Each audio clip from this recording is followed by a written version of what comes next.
Good morning. Good morning.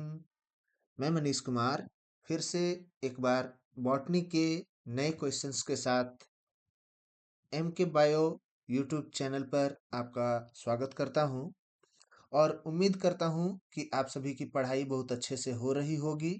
और इसी दौरान हम लोग फिर से बॉटनी के क्वेश्चंस को शुरुआत कर से देखते हैं। क्या है क्वेश्चन?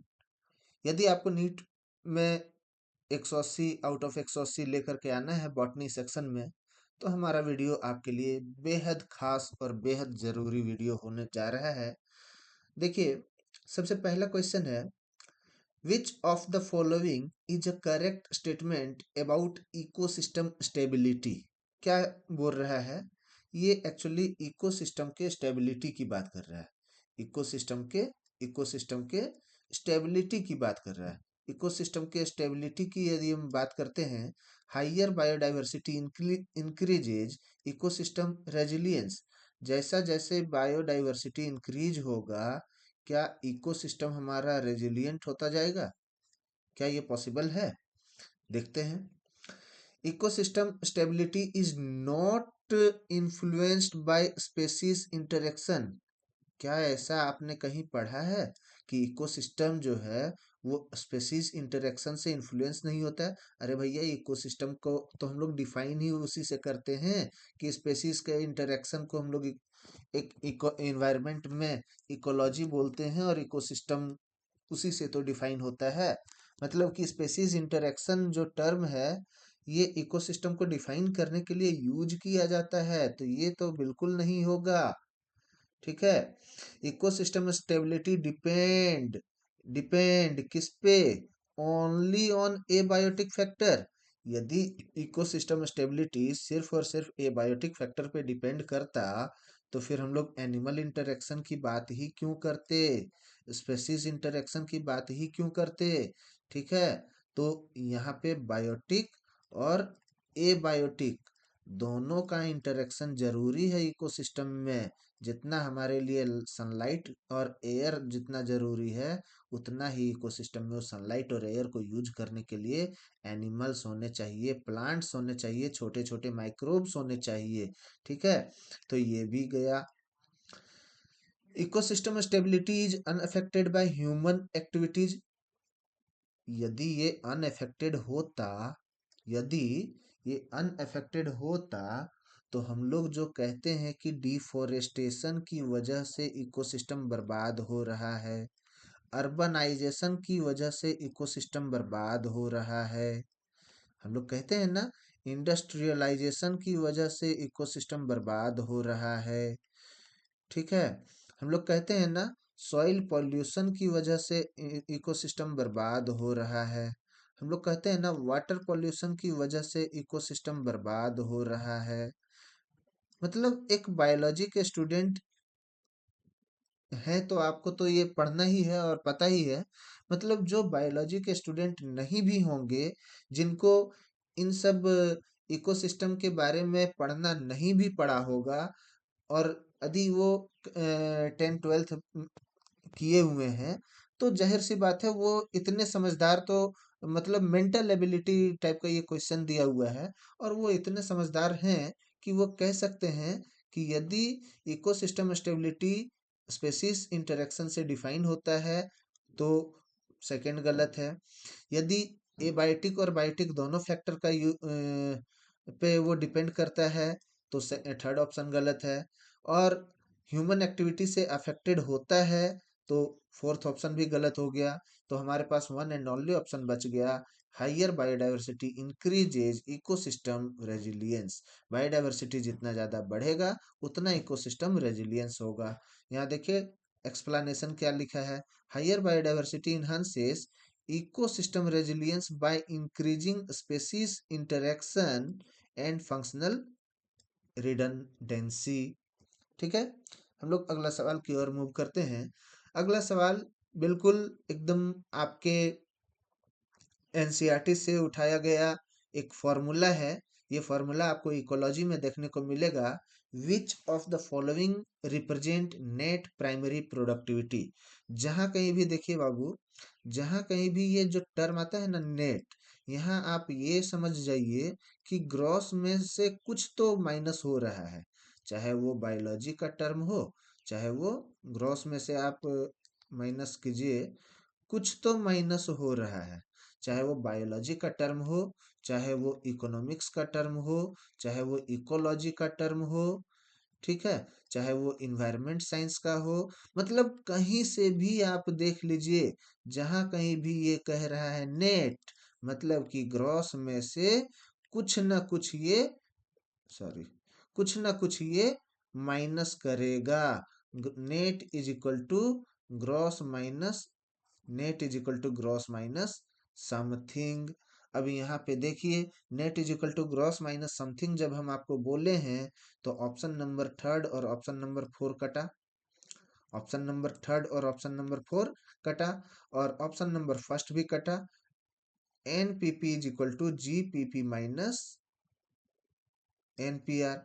ये कटा क्योंकि यहाँ प्लस दिया हुआ है, ये कटा क्योंकि ये जीपीपी में माइनस नहीं कर रहा है, ये आर में माइनस कर रहा है जीपीपी को। ये कटा क्योंकि यहाँ पे प्लस दिया हुआ है और आर में प्लस हो रहा है। मतलब कि ये option, option number four, option number four और ऑप्शन नंबर वन दोनों तो सेम ही है ना सर। ऑप्शन नंबर फोर और ऑप्शन नंबर वन दोनों तो सेम ही है। जीपीपी में आर को प्लस किया जाए या आर में जीपीपी को प्लस किया जाए, ओवरऑल तो सेम ही आंसर आएगा। अब रहा सेकंड और थर्ड, थर्ड में, तो सेकंड और थर्ड में आप देखिए, तो सेकंड में क्या है, जीपीपी में से आर माइनस हो रहा है, ग्रॉस प्राइमरी प्रोडक्टिविटी में से आर माइनस किया जा रहा है, और थर्ड में आर में से माइनस हो रहा है। तो मैंने आपको बताया नेट जहां कहीं भी होगा, वो एन जो होगा वो हमेशा जी में से कुछ माइनस करके ही बनेगा, ठीक है। और इसलिए आप कहते हैं N is always, sorry, N is always less than G. मतलब नेट जो कुछ भी होगा, जैसे हम आपको बोलते हैं, यदि आपके पापा आपको 10 रुपया देते हैं और उस 10 रुपये से कहते हैं कि जाके बेटा एक टॉफी लेते आओ, तो आप टॉफी यदि लेकर के आएंगे तो आपके पास जो सेविंग होगा, नेट जो बचेगा, उस 10 में से यदि 8 की टॉफी आप लेकर के आए तो आपके पास दो ही बचेगा। तो आप कहेंगे कि नेट मेरे पास 2 ही रुपया बचा। बस वही चीज है यहाँ पे। मतलब नेट में, नेट के लिए आपको ग्रॉस में से कुछ माइनस करना है, और ये एनसीईआरटी का एक फॉर्मूला है। फॉर्मूला तो है ही, लेकिन साथ ही साथ में आपको ये क्या कहते हैं, रिमाइंडर पर्पस से बताना चाह रहा था कि कहीं भी पे भी आप कंफ्यूज ना हो। Net is equal to gross primary productivity minus R. अब यहाँ पे आर क्या है, तो आर का मतलब है यहाँ पे रेस्पिरेशन लॉस, रेस्पिरेशन, ठीक है। तो इस चीज को आप ध्यान में रखिएगा, आर का मतलब है रेस्पिरेशन। क्वेश्चन नंबर 3 के साथ हम लोग मूव करते हैं। विच of the following is an incorrect statement. इस चीज को ध्यान में रखिएगा। मैं गोल इसलिए कर दे रहा हूँ, राउंड इसलिए कर दे रहा हूँ ताकि आपको ये ध्यान में रहे, आपके पास जो एग्जाम होगा उस समय आपके पास पेन और पेपर दोनों अवेलेबल रहेंगे। जैसे ही क्वेश्चन पढ़ते हैं, सबसे पहले क्वेश्चन को पढ़ने के बाद आप पेपर पे उस पार्टिकुलर वर्ड को राउंड कीजिए जो आपको लग रहा है कि बहुत बहुत इंपॉर्टेंट है। जैसे यहाँ पे विच of the following is incorrect सबसे ज्यादा इंपॉर्टेंट है। क्यों इनकरेक्ट सबसे ज्यादा इंपॉर्टेंट है, क्योंकि 4 में से 3 करेक्ट दिया हुआ है, तभी तो एक हमको इनकरेक्ट फाइंड आउट करना है। हम क्या करेंगे, यदि इनकरेक्ट को हम सर्कल करके नहीं रखेंगे, इनकरेक्ट को मार्क करके नहीं रखेंगे, इनकरेक्ट को आइडेंटिफाई करके नहीं रखेंगे, तो क्या होगा कि जैसे ही मुझे कोई पहला सेंटेंस दिखेगा करेक्ट, मैं दूसरे की ओर मूव ही नहीं करूंगा और पहले को टिक करके आ जाऊंगा, और ये हमारा क्या होगा, नेगेटिव होगा। दूसरा जो मोस्ट इंपॉर्टेंट आपको फाइंड आउट करना है, दिस इज अबाउट कोडोमिनेंस। बात समझ में आ रहा है। विच of the following is an incorrect statement regarding codominance. Codominance के बारे में ये कह रहा है कि इनकरेक्ट आपको फाइंड आउट करना है। तो कोडोमिनेंस क्या होता है सर, मैंने आपको पिछले वीडियो में भी बताया है, खैर कोई बात नहीं, मैं यहाँ भी बता रहा हूँ। एक्चुअली क्या होता है, मेंडेलियन कैरेक्टर को जब हम लोग देखते हैं, तो मेंडेलियन कैरेक्टर को हम लोग दो पार्ट में डिवाइड करेंगे। इस क्वेश्चन के हिसाब से मैं बता रहा हूँ, या मैं कंप्लीट आपको पढ़ा नहीं रहा। एक होता है कोडोमिनेंस। कोडोमिनेंस में क्या होता है, जैसे हम लोग ब्लड ग्रुप की बात करते हैं, हम लोग जनरली ब्लड ग्रुप की ही बात करेंगे। ब्लड ग्रुप की यहाँ पे बात इसलिए करेंगे क्योंकि ब्लड ग्रुप के एग्जांपल में आपको सारे एग्जांपल देखने को मिल जाएंगे। ब्लड ग्रुप की बात करेंगे, ब्लड ग्रुप में क्या होगा, आई ए, सॉरी, ये हम लोग लिखेंगे यहाँ से आई ए और आई जीरो। ये आई ए और आई जीरो एंटीजन बना मिल करके, मतलब ए एंटीजन और एक जीरो, मतलब कुछ नहीं है, तो ये मिलकर बनाता है ब्लड ग्रुप ए। यदि हमारे पास एंटीजन आई ए और आई ए का पेयर बन रहा हो तो भी हमारा ब्लड ग्रुप बनेगा ए। और यदि हमारे पास पेयर आई ए और आई बी का बन रहा हो तो हमारा ब्लड ग्रुप बनेगा बी। तो यहाँ, सॉरी सॉरी सॉरी, मतलब ए बी, ए और बी।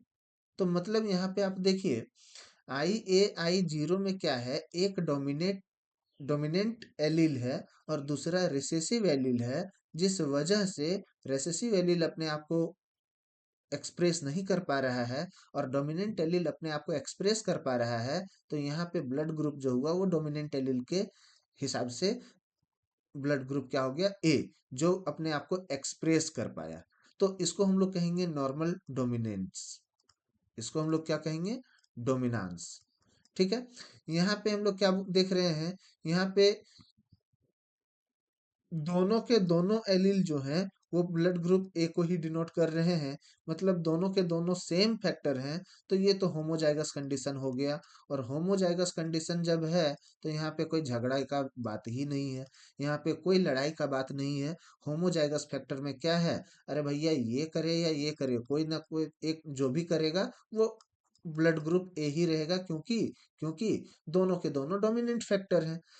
होमोजाइगस कंडीशन में यदि दोनों के दोनों रेसेसिव फैक्टर भी रहते तो भी फर्क नहीं पड़ता, क्योंकि दोनों के दोनों रेसेसिव हैं तो ब्लड ग्रुप ओ हो जाता, रेसेसिव हो जाता, क्योंकि यहाँ पे कोई डोमिनेंट फैक्टर नहीं था। अब हम लोग इस पे आते हैं, इस पे यहाँ आई ए और आई बी की बात हो रही है। आई ए भी अपने आप में डोमिनेंट है, आई बी भी अपने आप में डोमिनेंट है, और कोई किसी से कम नहीं है। किसी का कहना ये नहीं है कि भैया तुम आगे चलो मैं आपके पीछे पीछे चलता हूँ। दोनों चाहेगा कि मैं ही डोमिनेट करूँ, तो ये भी डोमिनेट करना चाहेगा, ये भी डोमिनेट करना चाहेगा।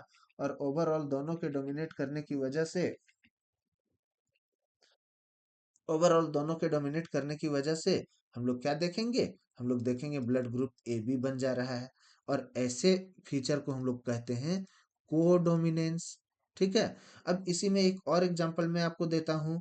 एक फ्लावर है जिसको आप डॉग फ्लावर के नाम से भी जानते हैं, डॉग फ्लावर के नाम से भी जानते हैं। इस फ्लावर का कलर होता है सर रेड। ठीक है। और एक इसी के रेसेसिव फैक्टर का कलर होता है वाइट। ये डोमिनेंट फीचर है और ये है रेसेसिव फीचर। तो रेड और वाइट का जब क्रॉस करवाया गया था, कॉम्बिनेशन करवाया गया था, तो यहाँ पे फ्लावर जो हाइब्रिड बन के आया वो पिंक कलर का आया। इसमें ना ही रेड अपने आप को डोमिनेट कर पाया, ना ही वाइट अपने आप को डोमिनेट कर पाया। व्हाइट तो खैर रेसेसिव है तो वो डोमिनेट करेगा ही नहीं, लेकिन रेड को डोमिनेट करना चाहिए था और फ्लावर पूरा कंप्लीट रेड बनाना चाहिए था। लेकिन रेड अपने आप को डोमिनेट नहीं कर पाया। व्हाइट रेसेसिव है तो वो तो अपने आप को एक्सप्रेस नहीं करेगा, लेकिन रेड जो कि डोमिनेंट था वो एक्सप्रेस नहीं कर पाया। लेकिन लेकिन लेकिन लेकिन वो अपने आप को थोड़ा बहुत डोमिनेट करने की कोशिश तो जरूर किया, क्योंकि यदि ये पूरी तरह से एक्सप्रेस नहीं कर पाता तो कलर या तो वाइट होता, यदि ये पूरी तरह से एक्सप्रेस कर लेता तो कलर रेड होता। लेकिन ये पूरी तरह से अपने आप को एक्सप्रेस नहीं कर पाया, तो हम लोग ऐसे फीचर को बोलेंगे इनकम्प्लीट डोमिनेंस। Incomplete dominance. ठीक है। Incomplete dominance. मैं आपको बताना चाहूंगा, यदि मेरा पढ़ाया हुआ जो मैं कलम से बाद में लिख रहा हूँ स्लाइड के ऊपर में रेड पेन से, ये यदि आप चाहें तो इसको आप नोट कर सकते हैं, क्योंकि जो गिवन पीडीएफ है, जिस पीडीएफ को आप टेलीग्राम चैनल से हमारा डाउनलोड करेंगे, उस पीडीएफ में आपको सिर्फ और सिर्फ प्री लोडेड पीपीटी ही डाउनलोड हो पाएगा, यानी कि पीपीटी के ही पीडीएफ तैयार होंगे। मैं जो पेन से लिख रहा हूँ वो ये आपको नहीं दिखेगा। तो यदि आपको ये चीज़ लिखना हो तो आप वीडियो को पॉज करके इसको लिख सकते हैं या हमारे साथ ही चल सकते हैं। मैं बहुत स्लो ही पढ़ा रहा हूँ, कोई बहुत ज़्यादा फास्ट नहीं पढ़ा रहा हूँ।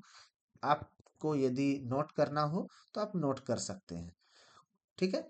तो यहाँ पे आपको समझ में आ गया कि कोडोमिनेंस का मतलब होता है जिसपे दोनों के दोनों एलील डोमिनेट कर रहा हो।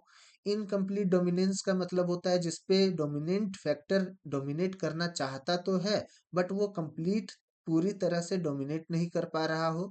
और डोमिनेट डोमिनेंट्स क्या कहलाता है जिसमें एक जो है वो अपने आप को कंप्लीट डोमिनेंट कर लिया और एक जो है वो रिसेसिव रह गया जो अपने आप को एक्सप्रेस नहीं कर पाया। ये हेटेरोजाइगस कंडीशन की बात हो रही है। होमोजाइगस कंडीशन में क्या ही कहना है, होमोजाइगस में तो दोनों के दोनों एलील सेम है, तो जो रहेगा वही अपने आप को डोमिनेट करेगा। उस पे ना डोमिनेट और रेसेसिव की बात ही नहीं है। डोमिनेंट और रेसेसिव का कंपेयर कहाँ होगा, जब हेटेरोजाइगस कंडीशन होगा, जब दोनों अलग अलग एलील होंगे। ठीक है? अब हम लोग यहाँ बात करते हैं इनकरेक्ट पूछ रहा है, तो इनकरेक्ट क्या है? Both allele are equally expressed in heterozygous condition. अरे भैया, हेटेरोजाइगस कंडीशन में both allele are expressed equally. हाँ, बिल्कुल बिल्कुल बिल्कुल। अभी तो मैंने आपको यहाँ एग्जांपल दिया ना ए बी का कोडोमिनेंस में। देखिए ये कोडोमिनेंस पूछ रहा है ना, कोडोमिनेंस में both allele are equally expressed. बिल्कुल बिल्कुल। आई ए और आई बी दोनों के दोनों एलील इक्वल एक्सप्रेस कर रहे हैं ना, ए और बी का सेम कंट्रीब्यूशन है ना, किसी का कोई कम या ज्यादा तो नहीं है। तो ये अपने जगह पे सही स्टेटमेंट है। A B blood group in example of codominance, देखिए मैंने ए बी का ही एग्जांपल यहाँ आपको बताया है। तो ये भी अपने आप में सही स्टेटमेंट है, ये भी सही स्टेटमेंट है।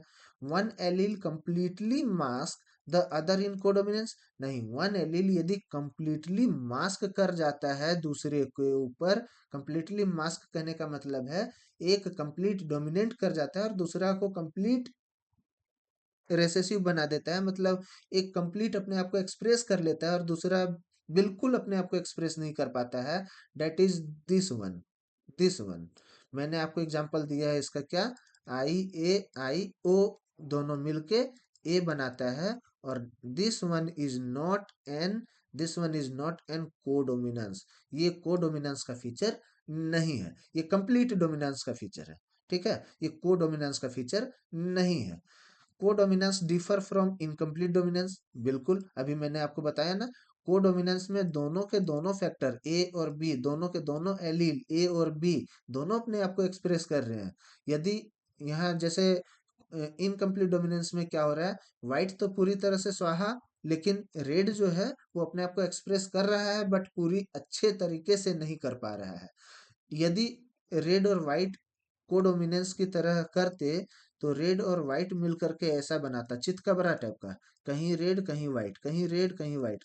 इसको हम लोग कहते हैं कोडोमिनेंस। ठीक है? लेकिन ये क्या कर रहा है, ये पूरा का पूरा पिंक बना रहा है और पूरा का पूरा पिंक बनाने की वजह से इसको हम लोग क्या कह रहे हैं, इनकम्प्लीट। तो कोडोमिनेंस डिफर फ्रॉम इनकम्प्लीट, बिल्कुल दोनों अलग अलग है। ठीक है? तो दोनों अलग अलग है। तो यहाँ हम लोग ऑप्शन नंबर 3 के साथ आगे बढ़ेंगे। क्या कह रहा है, in codominance both alleles are equally expressed rather than one masking the other. ठीक है? एक्सप्लेनेशन भी वही बता रहा है कि दोनों के दोनों इक्वली एक्सप्रेस होते हैं और एक दूसरे को मास्क नहीं करते हैं कोडोमिनेंस में। तो यहाँ पे इनकरेक्ट पूछ रहा था, इनकरेक्ट ऑप्शन नंबर 3 है। पहला करेक्ट है, दूसरा करेक्ट है और चौथा भी करेक्ट ऑप्शन यहाँ पे दिया हुआ है। हम लोग बात करते हैं विच of the following structure disappear during prophase of mitosis. अब मैं आपको बताऊंगा कि सेल डिवीजन जो चैप्टर आपने पढ़ा होगा, सेल डिवीजन चैप्टर आपने पढ़ा होगा, एक्चुअली यहाँ पे एन, सेल डिवीजन चैप्टर आपने पढ़ा होगा। सेल डिवीजन दो तरीके से होता है, एक होता है माइटोसिस और एक होता है मियोसिस। ठीक है? सेल डिवीजन दो तरीके से होता है, एक होता है माइटोसिस और एक होता है मियोसिस। माइटोसिस में क्या होता है, mitosis equal number of chromosome को डिवाइड करता है। यदि पेरेंट हैप्लॉइड हैं तो उनके डॉटर सेल भी दोनों हैप्लॉइड होंगे। यहाँ पे यदि पेरेंट हैप्लॉइड हैं, सॉरी हैप्लॉइड नहीं, यदि पेरेंट यहाँ डिप्लॉइड हैं तो डॉटर सेल हैप्लॉइड होंगे। मतलब यहाँ पे डॉटर सेल के पास आधा हो जाता है, यहाँ पे डॉटर सेल इक्वल रहते हैं। यहाँ पे parent cell is equal to daughter cell किस मामले में?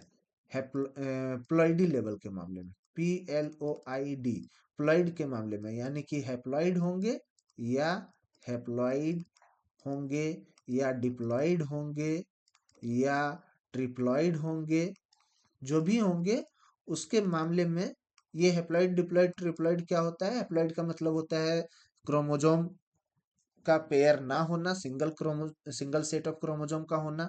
डिप्लॉइड का मतलब होता है क्रोमोजोम पेयर के फॉर्म में पाया जाना।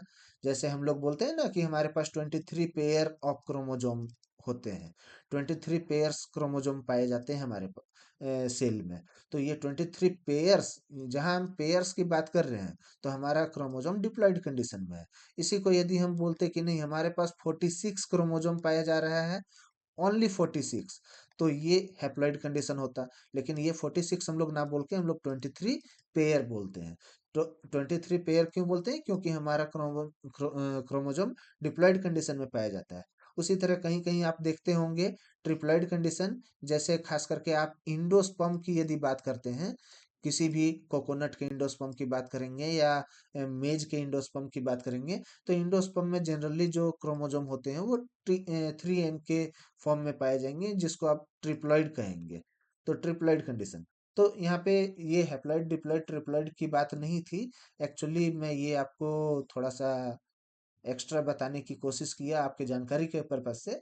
तो माइटोसिस में क्या होता है, यदि पेरेंट हैप्लॉइड हैं तो उनके डॉटर सेल भी हैप्लॉइड होंगे, पेरेंट डिप्लॉइड हैं तो डॉटर सेल भी डिप्लॉइड होंगे दोनों, यदि पेरेंट ट्रिप्लॉइड हैं तो डॉटर सेल भी ट्रिप्लॉइड होंगे। लेकिन मियोसिस में यदि हम लोग बात करते हैं, मियोसिस टाइप का यदि सेल डिवीजन होता है, तो वहां पे पेरेंट डिप्लॉइड हैं तो उनके बच्चे हैप्लॉइड होंगे, मतलब एकदम जस्ट उसका आधा हो जाएगा number of chromosome, set of chromosome. तो यहाँ पे बात ये नहीं था, बात ये था कि माइटोसिस या मियोसिस में हम लोग जनरली 4 फेज देखते हैं। जब सेल डिवीजन होता है तो माइटोसिस या मियोसिस में हम लोग 4 फेज देखते हैं: प्रोफेज, मेटाफेज, एनाफेज और telophase, PMAT, prophase, metaphase, anaphase और टीलोफेज। तो यहाँ पे क्वेश्चन कह रहा है विच of the following structure disappear during prophase of mitosis. Mitosis के दौरान कौन सा स्ट्रक्चर डिसअपियर कर जा रहा है? तो माइटोसिस में जो प्रोफेज है, सबसे पहला फेज, तो सबसे पहला फेज में क्या हो रहा है? सबसे पहला फेज में न्यूक्लियर मेम्ब्रेन या न्यूक्लियर इन्वेलप आप कहेंगे, ठीक है, ये डिसअपियर कर जा रहा है। मतलब जो यहाँ पे ये न्यूक्लियर मेम्ब्रेन, जैसे ये एक सेल है, सेल के अंदर में ये न्यूक्लियस है, तो पहला जो प्रोफेज होगा, प्रोफेज में क्या होगा, ये जो सेल रहेगा, सेल के अंदर में ये न्यूक्लियर मेम्ब्रेन जो है वो डिसअपियर कर जाएगा। डिसअपियर करेगा तभी तो अंदर का जो न्यूक्लियस है वो इस तरह करके फिर ब्रेक होगा, और ब्रेक होकर के क्या बनाएगा, ब्रेक होकर के एक दो अलग अलग सेल बना देगा, और दो अलग अलग सेल बन जाएगा। तो फिर बात समझ रहे हैं? तो पहला प्रोफेज में क्या होगा, न्यूक्लियर इन्वेलप डिसअपियर होगा। दूसरा मेटाफेज में क्या होगा, पूरी तरीके से ये सेंटर पे अलाइन होगा, एम से मेटा, एम से मिडिल, याद रखिएगा, एम से मेटा, एम से मिडिल, सेंटर पे अलाइन हो जाएगा। तीसरा एनाफेज में क्या होगा, एनाफेज ए से, एनाफेज ए से अपार्ट। अब दोनों सेल जो है, दोनों न्यूक्लियस जो है वो धीरे धीरे अपनी अलग अलग डायरेक्शन में मूव करना शुरू होगा, और अलग अलग डायरेक्शन में मूव करके इस टाइप का ये स्ट्रक्चर फॉर्म करेगा, ठीक है। और टीलोफेज में क्या होगा, टीलोफेज में ये टूटेगा और ये अपना अलग सेपरेट बना लिया, ये अपना सेपरेट बना लिया। तो ऐसा ही कोई केस आपको देखने को जनरली मिलेगा। तो क्या होता है, विच of the following structure disappear during prophase of mitosis. तो प्रोफेज में मैंने अभी आपको बताया है कि ये न्यूक्लियर इन्वेलप को डिसअपियर करता हुआ दिखाता है, क्रोमेटिन को नहीं, माइटोकॉन्ड्रिया को नहीं, सेंट्रोजोम को नहीं, ये न्यूक्लियर इन्वेलप को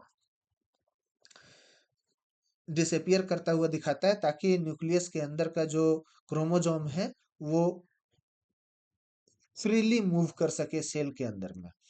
क्वेश्चन नंबर 5 की ओर मूव करते हैं। In which type of inflorescence, inflorescence क्या होता है सर? इन्फ्लोरेसेंस क्या होता है? इन्फ्लोरेसेंस में आप देखेंगे जैसे एक साइमोस इन्फ्लोरेसेंस है, रेसिमोस इन्फ्लोरेसेंस है, अम्बल है, स्पाइक है। तो यहाँ पे मैं आपको बताना चाहूंगा कि इन्फ्लोरेसेंस क्या होता है। इन्फ्लोरेसेंस का मतलब होता है अरेंजमेंट। इन्फ्लोरेसेंस को मतलब शॉर्ट में यदि मैं आपको समझाने के पर्पज से बताऊं तो इन्फ्लोरेसेंस क्या है, arrangement of new leaves on plant. ठीक है, तो arrangement of new leave on plant, इसी अरेंजमेंट को आप रेसिमोज या साइमोज कंडीशन कह सकते हैं, या न्यू फ्लावर आप कह सकते हैं, सॉरी, न्यू फ्लावर। ठीक है, arrangement of new flower on on plant. New flower का अरेंजमेंट जो है वो इन्फ्लोरेसेंस कहलाता है। और इसी जगह पे यदि न्यू लीव्स की बात होगी, न्यू लीव्स की बात होगी, तो उसे भी हम लोग बेसिपेटल या एक्रोपेटल, ये सारा टर्म से हम लोग डिफाइन करते हैं। तो जैसे क्या होता है, in which type of inflorescence are older flower at base, older flower base पे ये कहना चाह रहा है। मतलब कि जैसे देखिए यहाँ पे बात का मतलब मैं बता रहा हूँ, जैसे ये हमारा क्या है, एक कोई प्लांट लगा हुआ है। ठीक है, प्लांट लगा हुआ है, तो यहाँ पे क्या है, ये हमने प्लांट लगाया। सबसे पहले यहाँ पे कोई लीफ आया, कोई लीफ, सॉरी, फ्लावर आया यहाँ पे। एक्चुअली ये फ्लावर मुझे बनाना था ना। यहाँ पे मान लेते हैं कोई फ्लावर आया। ठीक है, उसके बाद ये आगे बढ़ता चला गया। इसके बाद यहाँ पे कोई एक फ्लावर आया, फिर ये आगे बढ़ता चला गया। फिर यहाँ पे कोई फ्लावर आया, फिर आगे बढ़ता चला गया। यहाँ पे एक फ्लावर आया, फिर ये आगे बढ़ता चला गया। यहाँ पे कोई फ्लावर आया। मतलब कि यहाँ पे आप देख रहे हैं फ्लावर्स जो हैं वो कैसे जनरेट हो रहे हैं, नीचे से ऊपर। This one is the oldest flower और this one is the youngest flower. ठीक है, तो आप कह सकते हैं youngest flower, this is oldest flower. मतलब आप कह सकते हैं कि older flower at the base. Older flower आपको बेस में दिख रहा है यहाँ पे, मतलब सबसे नीचे दिख रहा है ना, एक दो तीन चार पांच फ्लावर में सबसे नीचे ओल्डेस्ट फ्लावर। तो ओल्डेस्ट फ्लावर कहाँ पे है, बेस में आपको देखने को मिल रहा है। ठीक है, एक दूसरा कंडीशन में आपको बताऊं, एक दूसरा कंडीशन में आपको बताऊं, दूसरा कंडीशन कुछ ऐसा है कि ये प्लांट है, प्लांट का जितना हाइट लेना था भैया वो उतना हाइट ले लिया। यहाँ पे देखिएगा, यहाँ पे मैंने फ्लावर नहीं बनाया है। ये जो टिप है, ये जो टिप है, इस टिप पे मैंने फ्लावर नहीं बनाया है। इस टिप को मैंने छोड़ दिया है कि भैया तुम आगे बढ़ते रहो, तुम आगे बढ़ते रहो जब तक तुम्हारा मन करे। मैंने आपको किसी भी तरह का कोई रेस्ट्रिक्शन नहीं दिया है। लेकिन इस वाले फ्लावर पे ये पॉट ए है और ये है पॉट बी। इस वाले पॉट में आप देखिए, इस वाले पॉट में मैंने क्या किया, मैंने पहले प्लांट को बोला कि भैया यहाँ पे एक छोटा छोटा लीफ तैयार करो। ठीक है, मैंने इसको बोला कि भैया आप छोटा छोटा लीफ तैयार कीजिए। ठीक है, छोटा छोटा पहले लीफ इसमें तैयार हो गया। अब ये फ्लावर जो बनना शुरू हुआ, ये फ्लावर सबसे टॉप पे आकर के बना, और this is oldest flower, oldest on top. ठीक है, ओल्डेस्ट ऑन टॉप। उसके बाद फिर क्या हुआ, उसके बाद नीचे एक छोटा सा बन गया, फिर यहाँ एक छोटा सा फ्लावर बन गया, फिर यहाँ एक छोटा सा फ्लावर बन गया।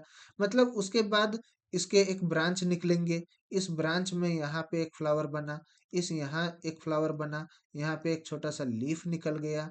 इधर भी एक ब्रांच होगा ओपन, इस ब्रांच में यहाँ फ्लावर बना, यहाँ फ्लावर बना। मतलब कि अब देखिए इस प्लांट की हाइट जो है वो यहाँ तक सीमित हो गई है। अब इसके जो भी होंगे क्या होंगे, अब जहां भी फ्लावर निकलना है इस फ्लावर के नीचे ही निकलेगा, और ब्रांच बना बना के निकलेगा। बहुत सारे ब्रांच बनेंगे, और ब्रांच ब्रांच ब्रांच ब्रांच पे ब्रांच, ब्रांच पे ब्रांच होते हुए ये फ्लावर तैयार होगा।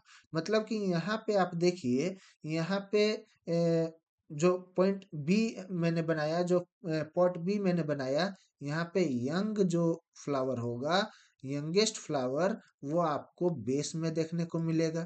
और यहाँ पे ओल्डेस्ट फ्लावर आपको कहाँ मिलेगा, बेस में देखने को मिलेगा। Oldest flower on base.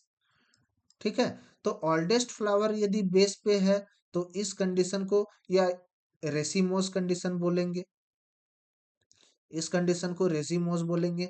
और यदि यही फ्लावर के जगह लीफ आ जाता तो इसको बेसी पेटल बोलते। बेसी पेटल कब बोलेंगे? लीव्स के कंडीशन में।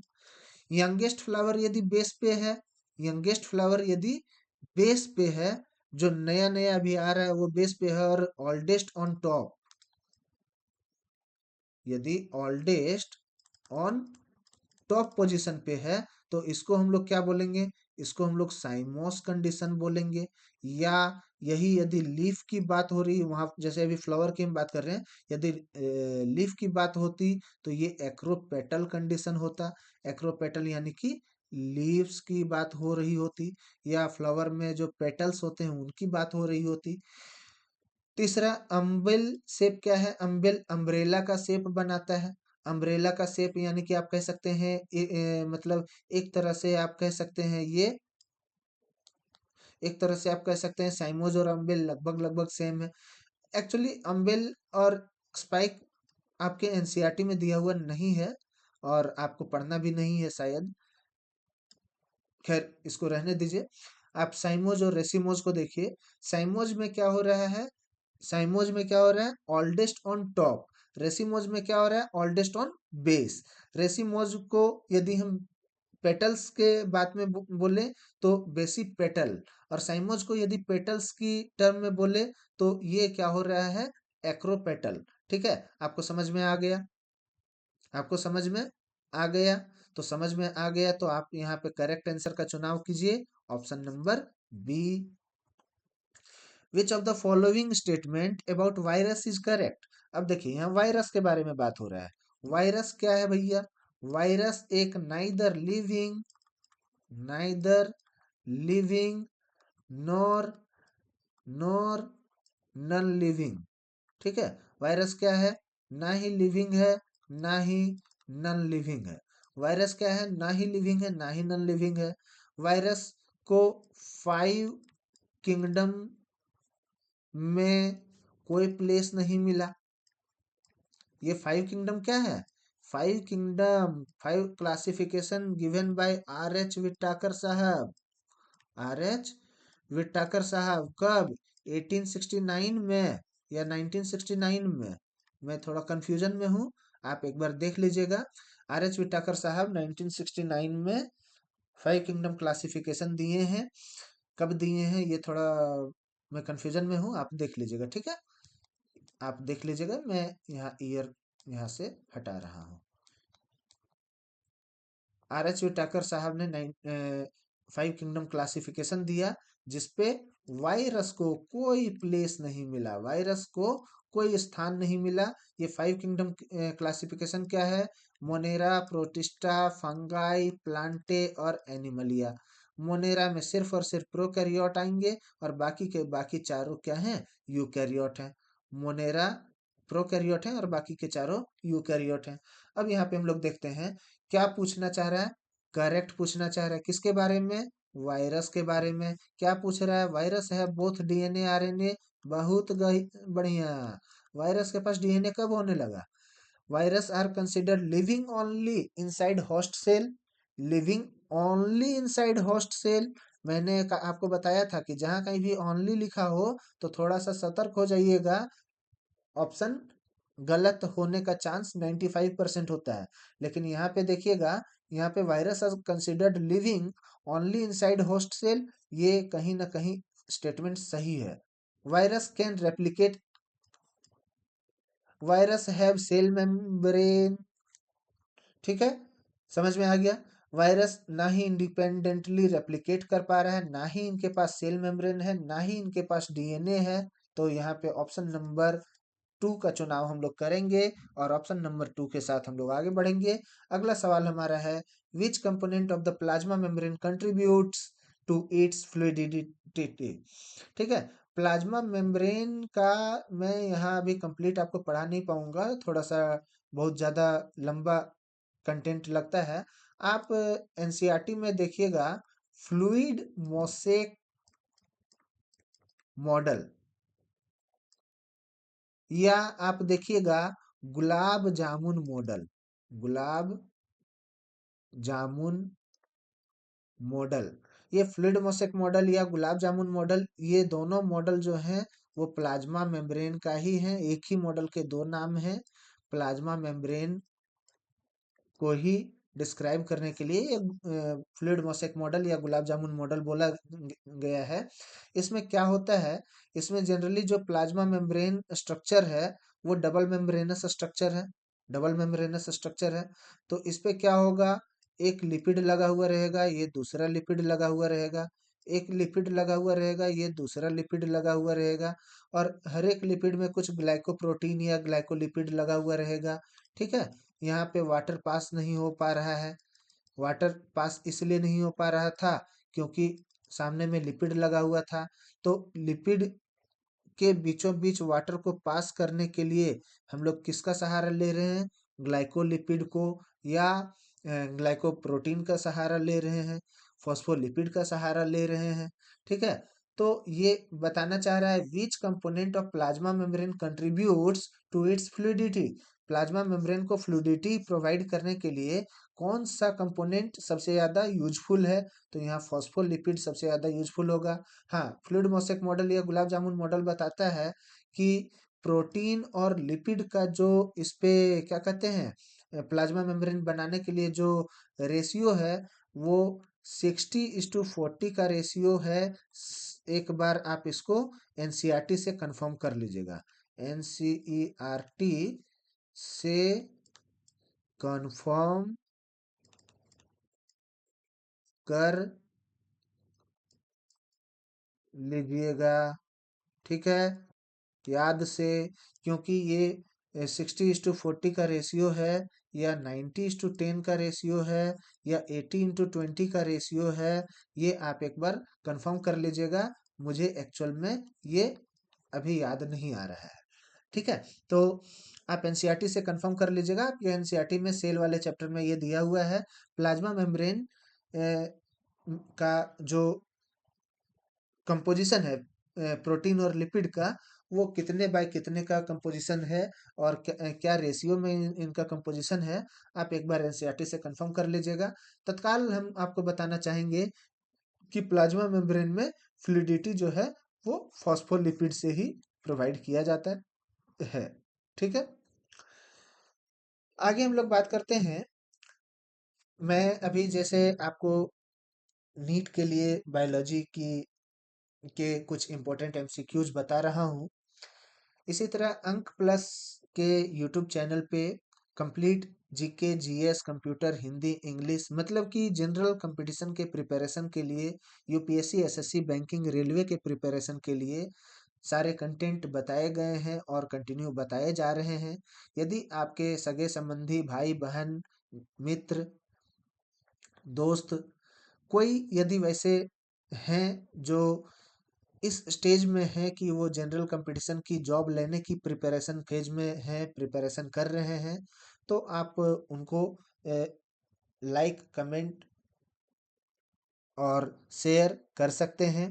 आप उनको शेयर कर सकते हैं, और इस अंक प्लस के चैनल का डिस्क्रिप्शन बॉक्स में आपको, सॉरी, अभी जो वीडियो आपको पढ़ाया जा रहा है उस वीडियो के डिस्क्रिप्शन बॉक्स में आपको अंक प्लस के प्लेलिस्ट का पूरा लिंक प्रोवाइड किया गया है। आप यदि देखना चाहें तो आप वहां से भी देख सकते हैं, और आप वहां से अपने दोस्तों को शेयर कर सकते हैं। विच of the following statement about the leading and lagging strand is correct. अब देखिए लीडिंग और लैगिंग स्ट्रैंड क्या है। आप molecular basis of inheritance, molecular basis of inheritance में आप पढ़े होंगे। आप यहाँ पे देख रहे हैं जो डीएनए का फॉर्मेशन होता है, आरएनए से डीएनए का बनना, आरएनए से, एक मिनट एक मिनट एक मिनट एक मिनट, डीएनए से फिर आरएनए का बनना, और आरएनए से प्रोटीन का बनना, कौन सा मॉडल कहलाता है जी, कौन सा मॉडल कहलाता है, इसको क्या नाम देते हैं। और इसी में एक यहाँ से यहाँ डीएनए खुद से रेप्लिकेट होता है। तो डीएनए का खुद में रेप्लिकेट होना क्या कहलाता है, रेप्लिकेशन। डीएनए से आरएनए का बनना क्या कहलाता है, क्या कहलाता है, क्या कहलाता है, ट्रांस ट्रांस बोलिए, डीएनए से आरएनए का बनना क्या कहलाता है? ट्रांसफॉर्मेशन? नहीं, देख लीजिएगा, सॉरी। आरएनए से प्रोटीन का बनना ट्रांसलेशन, आरएनए से प्रोटीन का बनना ट्रांसलेशन, डीएनए से डीएनए का बनना रेप्लिकेशन, और डीएनए से आरएनए का बनना ट्रांसफॉर्मेशन। ठीक है, तो ये जो टर्म है, ये जो डायग्राम मैंने यहाँ बनाया है, ये डायग्राम किस चीज को डिनोट कर रहा है? ये डायग्राम डिनोट कर रहा है सेंट्रल डोग्मा। एनसीईआरटी में आपका स्ट्रक्चर दिया हुआ है सेंट्रल डोग्मा का, एनसीईआरटी के डायग्राम को मैंने बनाया है। DNA to DNA replication, DNA to RNA transcription, और आरएनए टू प्रोटीन ट्रांसलेशन। क्या है? ट्रांसक्रिप्शन। ठीक है, याद आया? DNA to DNA replication, DNA to RNA transcription, और आरएनए से प्रोटीन का बनना ट्रांसलेशन। तो ये जो डीएनए का रेप्लिकेशन हो रहा है, डीएनए से डीएनए बन रहा है, वो रेप्लिकेशन कैसे होता है? वो रेप्लिकेशन ऐसे होता है कि ये यदि आपका डीएनए का स्ट्रक्चर है, ठीक है, तो डीएनए के स्ट्रक्चर को हम लोग क्या करते हैं, ऐसे करके यहाँ ब्रेक करते हैं, और यहाँ से ऐसे ब्रेक होता है, और ये जो स्ट्रक्चर आपका हुआ, इसी स्ट्रक्चर को हम यहाँ पे ऐसे, सॉरी, इसी स्ट्रक्चर को हम आपके सामने ऐसे यहाँ पे दिखाना चाह रहे हैं। तो यहाँ पे क्या होता है, एक तो 3-to 5 बनता है, और दूसरा 3-to 5 ऐसे बनता है। ठीक है, 3 से 5 का डायरेक्शन, और ऊपर 5 से 3 का डायरेक्शन। तो आरएनए, डीएनए से आरएनए बनता है, और आरएनए से प्रोटीन बनता है। लेकिन जब डीएनए का खुद रेप्लिकेशन हो रहा होता है, तो यहाँ पे भी एक आरएनएज नाम का एंजाइम आता है। क्या आता है? आरएनएज नाम का एंजाइम आता है, जो डीएनए को इनिशिएट करता है, डीएनए को इनिशिएट करता है रेप्लिकेशन के लिए या ट्रांसक्रिप्शन के लिए। तो इनिशिएट करने के लिए आरएनएज नाम का एंजाइम का जरूरत होता है, और आरएनएज का काम होता है 3 डायरेक्शन से 5 डायरेक्शन में वर्क करना। तो यहाँ से क्या होता है, आरएनएज ऐसे ऐसे ऐसे ऐसे ऐसे ऐसे कंटिन्यू बनता चला जाता है। सॉरी, यहाँ से यहाँ जो आरएनए बनता है वो ऐसे कंटिन्यू बनता चला जाता है। एक्चुअली मैं सीधा ले नहीं पा रहा हूँ, आप समझ गए हैं? ठीक है, यहाँ से यहाँ जो है ये कंटिन्यू बनता चला आता है। ठीक है, लेकिन जब इस वाले फेज में हम लोग आते हैं, मतलब 5-to 3 में आते हैं, तो यहाँ पे मैंने अभी आपको क्या बताया, आरएनएज का काम होता है 3 इंड से ही काम करना। तो ये यहाँ से तो काम करेगा नहीं, ये यहाँ से काम करेगा। और एक्चुअल में क्या होता है, मैं थोड़ा सा इसको डायग्राम बड़ा बनाता हूँ ताकि मैं प्रॉपर बना पाऊँ। ये ऐसे होता है, और ये ऐसे होता है। ठीक है, तो यहाँ पे क्या हुआ, ये छोटा सा यहाँ आया, ये यहाँ से ऐसे बना। इसका डायरेक्शन आप ध्यान दीजिएगा। ठीक है, ये यहाँ से एरो के पास से कंटिन्यू आगे बढ़ता चला गया। ठीक है, लेकिन अब यहाँ पे स्टार्ट करना है कहाँ से, ये जिस पॉइंट पे है इस पॉइंट से स्टार्ट करना है, और स्टार्ट करना है 3 से 5। तो ये कंटिन्यू वहां नहीं रह पाया, ये कुछ ही दूर गया, फिर ये यहाँ से कंटिन्यू रह जाएगा, और फिर ये यहाँ से ऐसे करके बनेगा, फिर यहाँ से ये कंटिन्यू रह गया, ये ऐसे बनेगा। तो यहाँ पे आप देख रहे हैं, एक है जो आपको कंटिन्यू ऐसा आता हुआ दिख रहा है, और एक है जो छोटा छोटा इस तरह करके जा रहा है। ठीक है, तो ये जो कंटिन्यू आ रहा है, इसको हम लोग नाम देते हैं लीडिंग स्ट्रैंड। जहाँ पे कंटिन्यू आ रहा है उसको हम लोग नाम देते हैं लीडिंग स्ट्रैंड, और जहाँ पे डिसकंटिन्यूअस फॉर्म में आ रहा है उसको हम लोग बोलते हैं LAGGING, लैगिंग। तो लैगिंग स्ट्रैंड हम लोग डिसकंटिन्यूअस वाले को बोलते हैं, लीडिंग स्ट्रैंड हम लोग किसको बोलते हैं, कंटिन्यूअस वाले को बोलते हैं। और ये क्या बना रहा है, ये बनाता है डीएनए का कंप्लीमेंट्री स्ट्रैंड। तो लीडिंग स्ट्रैंड को हम लोग कोडिंग स्ट्रैंड भी बोलेंगे, लैगिंग स्ट्रैंड को हम लोग नॉन कोडिंग बोलेंगे। This one is coding strand, और this one is non coding strand. तो हम लोग यहाँ बात करते हैं, this leading strand is synthesized discontinuously. क्या लीडिंग स्ट्रैंड जो है वो डिसकंटिन्यूअसली आपको दिख रहा है? नहीं ना जी, ये तो आपको कंटिन्यू आता हुआ दिख रहा है ना लीडिंग वाला, लैगिंग वाला आपको डिसकंटिन्यूअस दिख रहा होगा। तो पहला तो बिल्कुल गलत है, यहाँ क्या पूछा है, स्टेटमेंट करेक्ट पूछा है। ठीक है, तो पहला गलत है, लैगिंग स्ट्रैंड सिंथेसाइज कंटिन्यूअसली, बिल्कुल उल्टा लिख रहा है। यहाँ पे होना चाहिए लैगिंग, यहाँ पे होना चाहिए लैगिंग, और यहाँ पे होना चाहिए लीडिंग। लैगिंग स्ट्रैंड सिंथेसाइज डिसकंटिन्यूअसली, वो सही होता यदि यहाँ लैगिंग होता तो। सेकंड में leading strand is synthesize continuously, वो सही होता यदि यहाँ पे लीडिंग होता तो। ठीक है, तो पहला गलत, दूसरा भी गलत, क्योंकि लीडिंग कंटिन्यूअस होगा और लैगिंग डिसकंटिन्यूअस होगा। ये इसके बारे में बता रहा है और ये इसके बारे में बता रहा है। Both strand synthesize in 3 to 5 direction, दोनों 3 से 5 के डायरेक्शन में बन रहा है क्या? नहीं, एक 3 से 5 में बन रहा है और दूसरा 5 से 3 में बन रहा है। देख रहे हैं, 5 से 3 की ओर बनता हुआ आ रहा है ना, ऊपर से ये नीचे बनता हुआ आ रहा है, ऊपर से नीचे ये बनता हुआ आ रहा है। 5 डैश से ये 3 डैश की ओर बनता हुआ आ रहा है। एरो उधर है, लेकिन बन तो रहा है धीरे धीरे कंटिन्यूअस नीचे, तो ये भी गलत है। बोथ स्ट्रैंड सिंथेसाइज 3 to 5 नहीं है। Lagging strand synthesize Okazaki fragment. हाँ, ये जो फ्रेगमेंट बन रहा है, ये जो फ्रेगमेंट बना, ये जो बना, इसको हम लोग नाम देते हैं ओकाजाकी। ओकाजाकी का मतलब होता है डिसकंटिन्यूअस। ठीक है, तो ऑप्शन नंबर 4 हमारा सही ऑप्शन होगा, सही चुनाव है ऑप्शन नंबर 4। हम लोग आगे बढ़ते हैं। विच of the following correctly describe commensalism? Commensalism क्या होता है सर? इकोलॉजी में आपने 6 टर्म पढ़ा होगा, 6 टर्म आपने पढ़ा होगा। क्या क्या पढ़ा होगा? कमेंसलिज्म,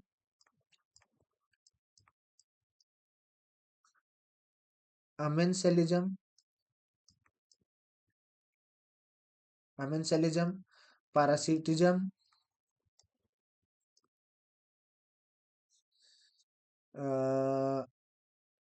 प्रीडेशन, म्यूचुअलिज्म, और एक क्या है? Commensalism, amensalism, parasitism, predation, mutualism, और एक क्या है सर? अच्छा, जो भी हो याद आ जाएगा, थोड़ा सा याद करने से पहले हम लोग देखते हैं। कमेंसलिज्म में क्या होता है, जैसे दो अलग अलग टर्म में आपको बताना चाहूंगा। कमेंसलिज्म में क्या होता है, एक होता है प्री और दूसरा होता है प्रीडेटर। एक होता है प्री और दूसरा होता है प्रीडेटर। तो प्री और प्रीडेटर में हम लोग बात करते हैं किसके? हम लोग जब प्री और प्रीडेटर की बात करेंगे, तो हम लोग प्री में बात करेंगे किसका? एक सेकंड रुकिएगा थोड़ा सा।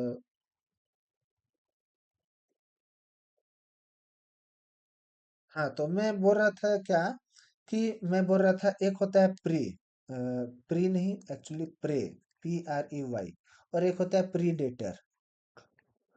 एक को कहते हैं शिकार, एक को कहते हैं शिकारी।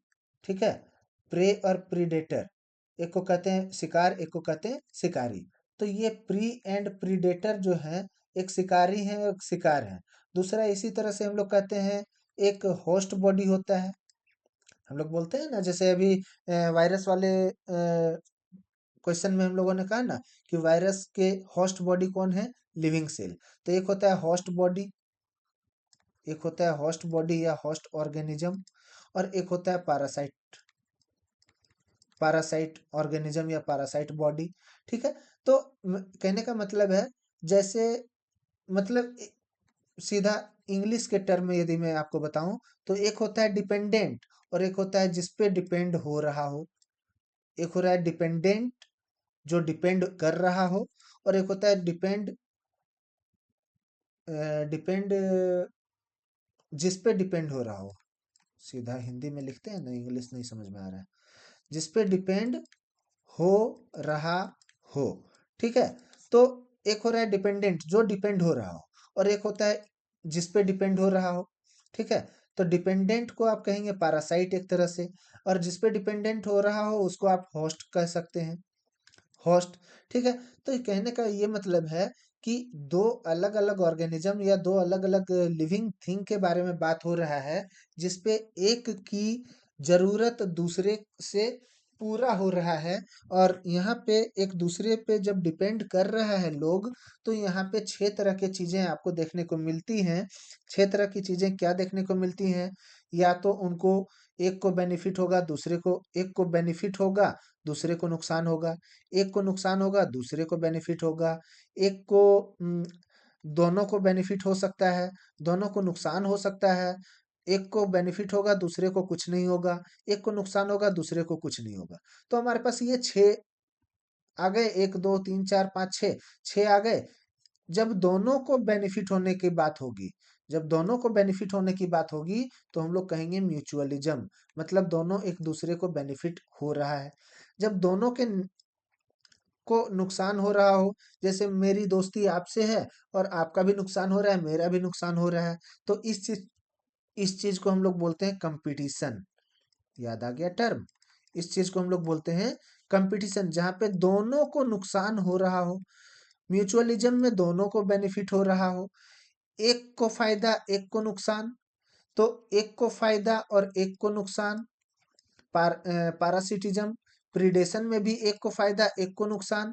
अब ये दोनों में अंतर क्या है?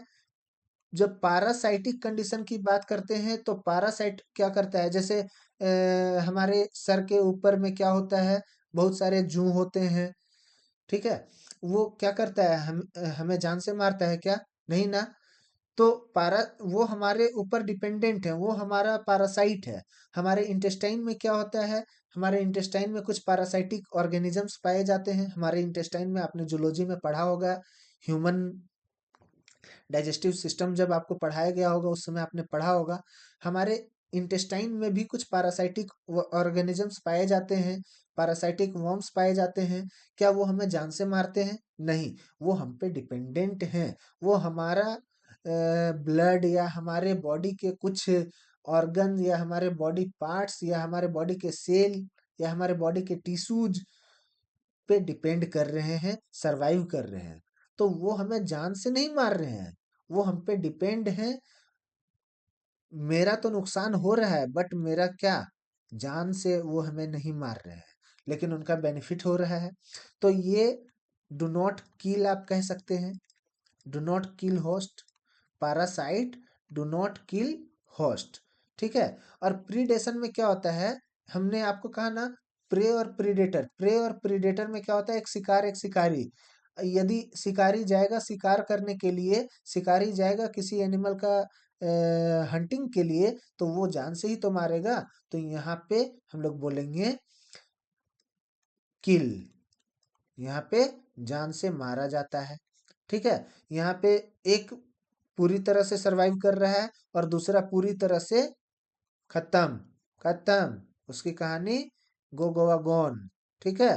तो पैरासिटिज्म में एक पॉजिटिव दूसरा नेगेटिव पे रहता है जरूर है, लेकिन कोई किसी का जान नहीं मारता है। प्रीडेशन में एक पॉजिटिव दूसरा नेगेटिव पे रहता है और एक क्या करते हैं, जो नेगेटिव में है वो उसकी जीवन अवधि समाप्त, लाइफ स्पैन खत्म, ठीक है? अब रहा कमेंसलिज्म और अमेंसलिज्म की बात। कमेंसलिज्म अमेंसलिज्म में क्या बच गया, एक पॉजिटिव जीरो एक नेगेटिव जीरो। तो कमेंसलिज्म में एक नेगेटिव और एक जीरो, ठीक है? अमेंसलिज्म में एक पॉजिटिव में रहेगा, दूसरा जीरो में रहेगा। अब आप पूछिएगा सर इसके एग्जाम्पल क्या है, तो इसके एग्जाम्पल के लिए आप एनसीईआरटी फॉलो कीजिए।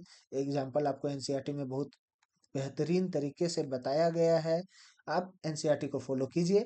अब हम लोग यहाँ बात करते हैं कि विच ऑफ द फॉलोइंग करेक्टली, कौन करेक्ट डिस्क्राइब कर रहा है कमेंसलिज्म को।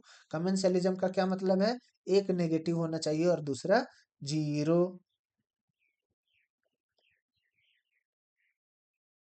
क्या मैंने कुछ उल्टा बताया? क्या मैंने कुछ उल्टा बताया?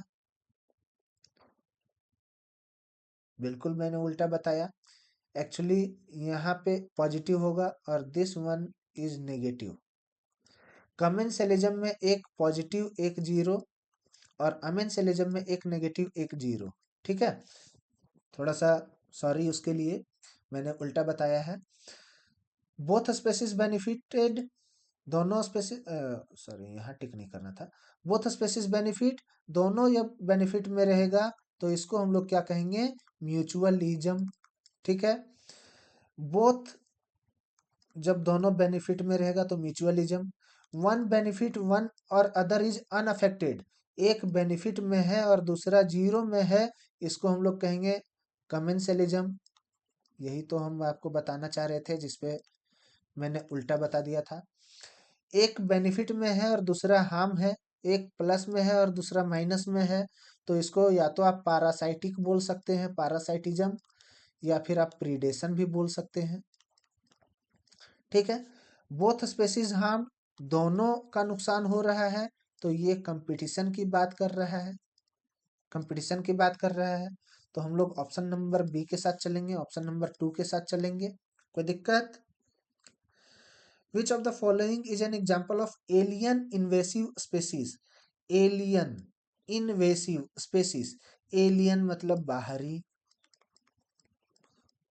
एलियन मतलब बाहरी, मतलब फॉरेनर। ठीक है, इन्वेसिव का मतलब जबरदस्ती घुसना, जबरदस्ती एंट्री लेना। स्पेसीज, तो स्पेसीज है लिविंग ऑर्गेनिज्म, लिविंग ऑर्गेनिज्म। तो कह रहा है विच of the following, which of the following is an example, example ये पूछ रहा है एलियन इन्वेसिव स्पेसिस का। कोई ऐसा लिविंग ऑर्गेनिज्म बताइए जो कि जबरदस्ती हमारे कंट्री में आ गया और ये हमारे कंट्री में सरवाइव कर रहा है, फॉरेनर है। क्या बंगाल टाइगर? नहीं, बंगाल टाइगर इंडिजिनस है। इंडिजिनस कहने का मतलब इंडियन ओरिजिन है। लंटाना कैमरा, या लंटाना कैमरा कहाँ से आया है? कहाँ से आया है? इसको आप बताएंगे कहाँ से आया है। ठीक है, इंडियन कोबरा, ये भी इंडिजिनस है, इंडिजिनस है। पीपल हमारा अपना है, इंडिजिनस है। लंटाना कैमरा ये कहाँ से आया है, आप मुझे बताएंगे। इनके साथ में आपको और भी कुछ एग्जांपल बता रहा हूँ। आई कॉर्निया, और मोस्ट इंटरेस्टिंग बात यह है कि आई कॉर्निया को 3 नाम से बुलाया जाता है। क्या क्या नाम से बुलाया जाता है आई कॉर्निया को? आई कॉर्निया को हम लोग और किस नाम से बुलाते हैं, बताइए। मोस्ट इंटरेस्टिंग बात है, आई कॉर्निया को हम लोग वाटर हाइसिंथ के नाम से भी जानते हैं।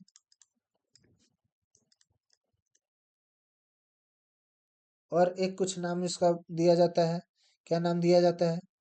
आई कॉर्निया को एक और नाम दिया जाता है, क्या है नाम इसका? वाटर हाइसिंथ के नाम से आई कॉर्निया को बुलाते हैं। और एक नाम इसका आई कॉर्निया हॉर्स सू, मुझे याद नहीं आ रहा है, कुछ हॉर्स जैसा ही कुछ नाम है, हॉर्स रिलेटेड है।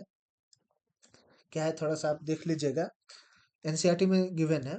एनसीईआरटी में तीनों नाम दिया हुआ है, वाटर हाइसिंथ और आइकॉर्निया, सारा नाम आपको मिलेगा। एक और नाम मुझे याद नहीं आ रहा है, आप देख लीजिएगा। ठीक है, उसके बाद हम लोग यहाँ एक और बात करते हैं, पार्थेनियम के ग्रास की बात करेंगे। पार्थेनियम ग्रास ये भी कहीं ना कहीं फॉरेन इन्वेजिव है। तो आइकॉर्निया, पार्थेनियम ग्रास, ठीक है, लेंटाना कैमरा, ये सभी जो हैं वो हमारे डिसरप्ट नेटिव बायोडाइवर्सिटी को कर रहे हैं। हमारे जो ओरिजिनल, जो इंडिजिनस बायोडाइवर्सिटी है उसको ये डिसरप्ट कर रहे हैं, और ये कहीं ना कहीं बाहर से हमारे इंडिया में इंटर कर गए हैं और ये हमें नुकसान कर रहे हैं। Question number 11, which type of biodiversity include genetic variation? अब देखिए, जहाँ जेनेटिक वेरिएशन है, जेनेटिक वेरिएशन है तो जेनेटिक डाइवर्सिटी होगी। ठीक है, genetic variation, genetic diversity. Species variation होता तो स्पेसीज डाइवर्सिटी होता। स्पेसीज, स्पेसीज वेरिएशन यदि होता तो स्पेसीज डाइवर्सिटी होता। इकोसिस्टम डाइवर्सिटी कब होगा? इकोसिस्टम डाइवर्सिटी होगा जब number of plants and animals are high and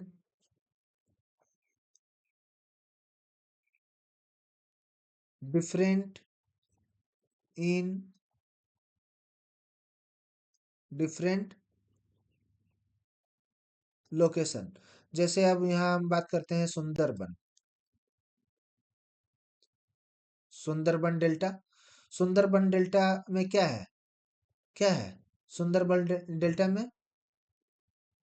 और यहाँ हम बात करते हैं मेघालय मासिनराम।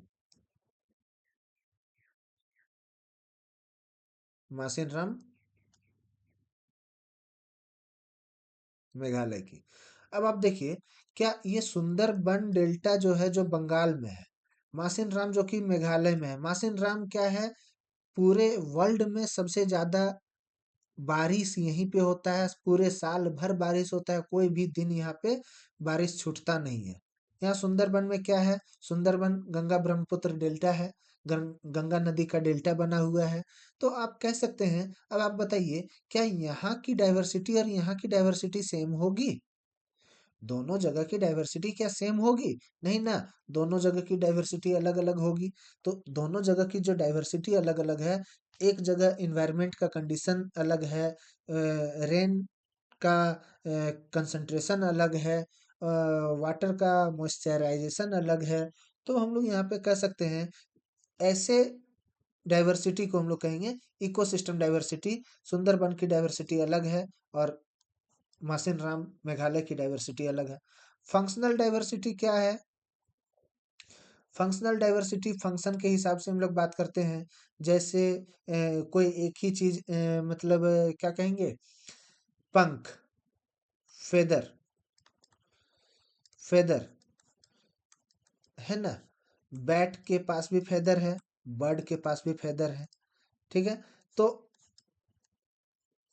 दोनों उड़ने का ही काम कर रहा है, लेकिन क्या दोनों के ओरिजिन सेम है? नहीं। तो ऐसा ही है कुछ फंक्शनल डाइवर्सिटी। आप एनसीईआरटी में देख लीजिएगा, अच्छे से आपको समझ में आ जाएगा। थोड़ा सा मैं यहाँ लैग कर रहा हूँ। तो जेनेटिक डाइवर्सिटी आपका ये एग्जांपल है। विच type of diversity includes genetic variation? Genetic variation में जेनेटिक डाइवर्सिटी होता है। इसी प्रकार जूलॉजी के भी कुछ एमसीक्यूज आपको बताए गए हैं। प्लेलिस्ट में आपका लिंक दिया हुआ है, आप जूलॉजी को भी एक्सेस कर सकते हैं। नीट में 180 में 180 नंबर लाना है, तो मेरे द्वारा पढ़ाए गए इस मॉक टेस्ट को आप बिल्कुल देखें।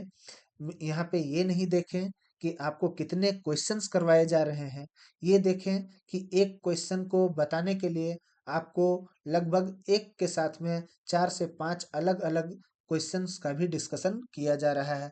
4 अलग अलग तरह के क्वेश्चंस बनाने की कोशिश हम लोग कर सकते हैं। ठीक है, आगे हम लोग बढ़ते हैं। और what is the full form of VNTR? VNTR क्या होता है? जब आप फिंगरप्रिंटिंग पढ़ते होंगे, डीएनए फिंगरप्रिंटिंग, डीएनए फिंगरप्रिंटिंग कहाँ पे पढ़ेंगे सर? डीएनए फिंगरप्रिंटिंग आप पढ़ेंगे बायोटेक्नोलॉजी वाले चैप्टर पे। बायोटेक्नोलॉजी, बायोटेक्नोलॉजी के 2 चैप्टर हैं। बायोटेक्नोलॉजी के चैप्टर में आप डीएनए फिंगरप्रिंटिंग पढ़ते हैं। डीएनए फिंगरप्रिंटिंग में होता है VNTR। VNTR क्या है? Variable number of tandem repeat. ये ऑप्शनल है। वेरिएबल नंबर टेंडम रिपीट्स भी कहीं कहीं आपको देखने को मिलेगा, variable number of tandem repeats भी आपको कहीं कहीं देखने को मिलेगा। तो आप कंफ्यूज ना होए, variable number of tandem repeats भी सही है, वेरिएबल नंबर टेंडम रिपीट्स भी सही है। इसलिए मैंने यहाँ पे ऑफ को अंडर ब्रैकेट कर दिया है, ताकि आपको किसी तरह का कोई कंफ्यूजन ना हो। यदि आपने वेरिएबल नंबर टेंडम रिपीट भी पढ़ा है तो भी सही है, variable number of tandem repeat भी पढ़ा है तो भी सही है। अब रही, ये होता क्या है? तो variable number of tandem repeats DNA fingerprinting में यूज होता है। और ये जनरली क्या होता है, ये जनरली आइडेंटिफाई करने में हेल्पफुल होता है। किस चीज का आइडेंटिफाई करने में? तो ये मतलब आइडेंटिफाई करने में यूजफुल होता है। मैं आपको कहना चाह रहा हूँ, जनरली ये क्या बोलते हैं उसको टर्म, फोरेंसिक साइंस। ठीक है, जनरली मैं बताना चाह रहा था, ये एक्चुअली फोरेंसिक साइंस में यूज होता है। फोरेंसिक साइंस में यूज होता है, आइडेंटिफाई करता है parent, real parents of offspring या रियल पेरेंट ऑफ बेबी। ठीक है, तो आइडेंटिफाई करने में ये लीगल या सिविल केस को सॉल्व करने में, सिविल केसेस को सॉल्व करने में हेल्पफुल होगा। फिंगरप्रिंटिंग से हम लोग आइडेंटिफाई करते हैं, लीगल या सिविल केस को सॉल्व करते हैं। रियल पेरेंट, जिसको आप बहुत सारे मूवीज में आपने पढ़ा होगा, सॉरी, बहुत सारे मूवीज में आपने देखा होगा। आपने क्या देखा होगा? डीएनए टेस्ट करवा लीजिए, ये बच्चा मेरा ही है। डीएनए टेस्ट, वो डीएनए टेस्ट क्या है? एक तरह से फिंगरप्रिंटिंग ही है। ठीक है, फिंगरप्रिंटिंग ही है। डीएनए के टेस्ट करना फिंगरप्रिंटिंग से ही होता है। तो यहाँ पे क्या होता है, एक्चुअली क्या होता है कि जितने भी ऑर्गेनिज्म है अर्थ पे, 90% डीएनए का जो सीक्वेंस है, 90% डीएनए का जो सीक्वेंस है वो सबका सेम है। ठीक है, 90% डीएनए का सीक्वेंस लगभग सेम है, या आप यूं कहें तो मोर देन 90% आप कह सकते हैं। मोर देन 90% डीएनए का सीक्वेंस सेम है। जो लेस देन 10% डीएनए का सीक्वेंस बचा, जो लेस देन 10% डीएनए का सीक्वेंस बचा, उन्हीं को हम लोग वेरीफाई करते हैं, और उनमें हम लोग देखते हैं VNTR, ये कितनी बार रिपीट हो रहा है, वेरिएबल नंबर टेंडम रिपीट। ये जो टेंडम है, वो टेंडम बोला जाता है एक सीक्वेंस को, एक यूनिक सीक्वेंस को जो हम लोग आइडेंटिफाई करते हैं, और ये देखते हैं ये कितनी बार रिपीट कर रहा है। और ये रिपीट जो कर रहा है, ये हर एक इंडिविजुअल में अलग अलग रिपीटेशन होता है। तो यही रिपीटेशन से पता चलता है कि हमारे जो पेरेंट्स हैं वो कौन है। यही रिपीटेशन से पता चलता है, जो हम लोग फिंगरप्रिंट मैच करते हैं ना, आधार में जो आपका फिंगरप्रिंट मैच होता है, या जो मूवीज वगैरह में बताया जाता है कि देखिए पुलिस ने यहाँ पे छानबीन किया है और यहाँ एक चाकू मिला है, उस चाकू में ब्लड लगा हुआ है। अब इस ब्लड का के डीएनए सैंपल को भेजा जाएगा और इसको टेस्ट किया जाएगा। तो ये जो लीगल हो या सिविल, खास करके ये आपको कहाँ देखने को मिलेगा? दया दरवाजा तोड़ो वाला जो सीरियल है, सीआईडी सीआईडी वाले सीरियल में आपको ये बहुत बहुत बहुत बहुत बहुत ज्यादा इसका यूटिलाइजेशन आपको देखने को मिलता है। डॉक्टर साहब जो हैं, वो केवल और केवल डीएनए टेस्ट ही तो करते रहते हैं दिन भर, फिंगरप्रिंटिंग करते रहते हैं। तो इसके साथ हम लोग आगे बढ़ते हैं। Question number 13, during which stage of mitosis do chromatid get separated? इसी इसी वीडियो में मैंने इससे पहले एक बार पढ़ा चुका हूं कि माइटोसिस में प्रोफेज, मेटाफेज, एनाफेज और टीलोफेज, ये चार है। प्रोफेज में क्या होता है? न्यूक्लियर इन्वेलप डिजॉल्व कर जाता है, यही बताया था ना। मेटाफेज में सभी मिडिल पोजीशन पे आ जाते हैं या सेंट्रल पोजीशन पे आ जाते हैं। ठीक है, एनाफेज ए बोले तो अपार्ट अपार्ट हो जाते हैं, यानी कि सेपरेट हो जाते हैं, यानी कि अलग हो जाते हैं। टीलोफेज यानी कि टिप पॉइंट पे आ जाते हैं, टिप पॉइंट पे मूव कर जाते हैं। ठीक है, टिप या आप टॉप कह सकते हैं, टॉप, या आप कह सकते या कुछ नहीं कह सकते हैं। ठीक है, तो मैंने इस चीज का डिस्कशन किया हुआ है, इसी वीडियो में किया हुआ है, और आपको याद होगा। नहीं याद है तो एक बार रिपीट करके देख सकते हैं। आपके पास ऑप्शन भी है, आप यूट्यूब के वीडियोज को बार बार रिपीट कर सकते हैं, जितनी बार आपकी मर्जी उतनी बार आप रिपीट कर सकते हैं। तो यहाँ अपार्ट या सेपरेट की बात हम कहाँ पे कर रहे हैं सर?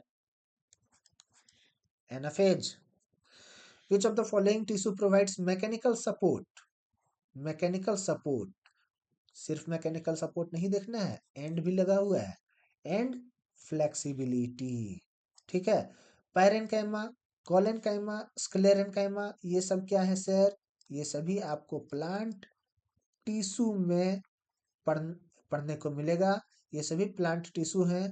प्लांट टिश्यू को दो पार्ट में डिवाइड करते हैं, एक को हम लोग कहते हैं सिंपल, दूसरे को हम कहते हैं complex.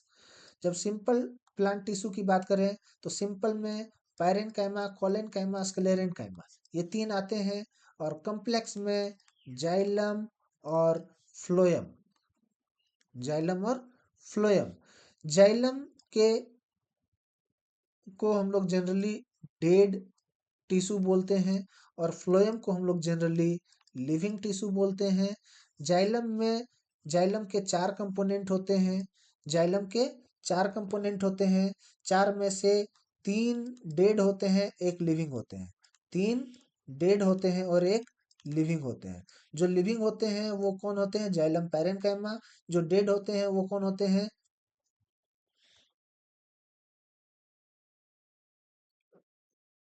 Sorry, xylem fibre dead होते हैं। ठीक है। फ्लोएम के भी इसी तरह से हम लोग बात करेंगे। फ्लोएम के भी चार कंपोनेंट होते हैं, चार कंपोनेंट होते हैं। चार कंपोनेंट में तीन लिविंग होते हैं, एक डेड होते हैं। तीन लिविंग होते हैं और एक डेड होते हैं।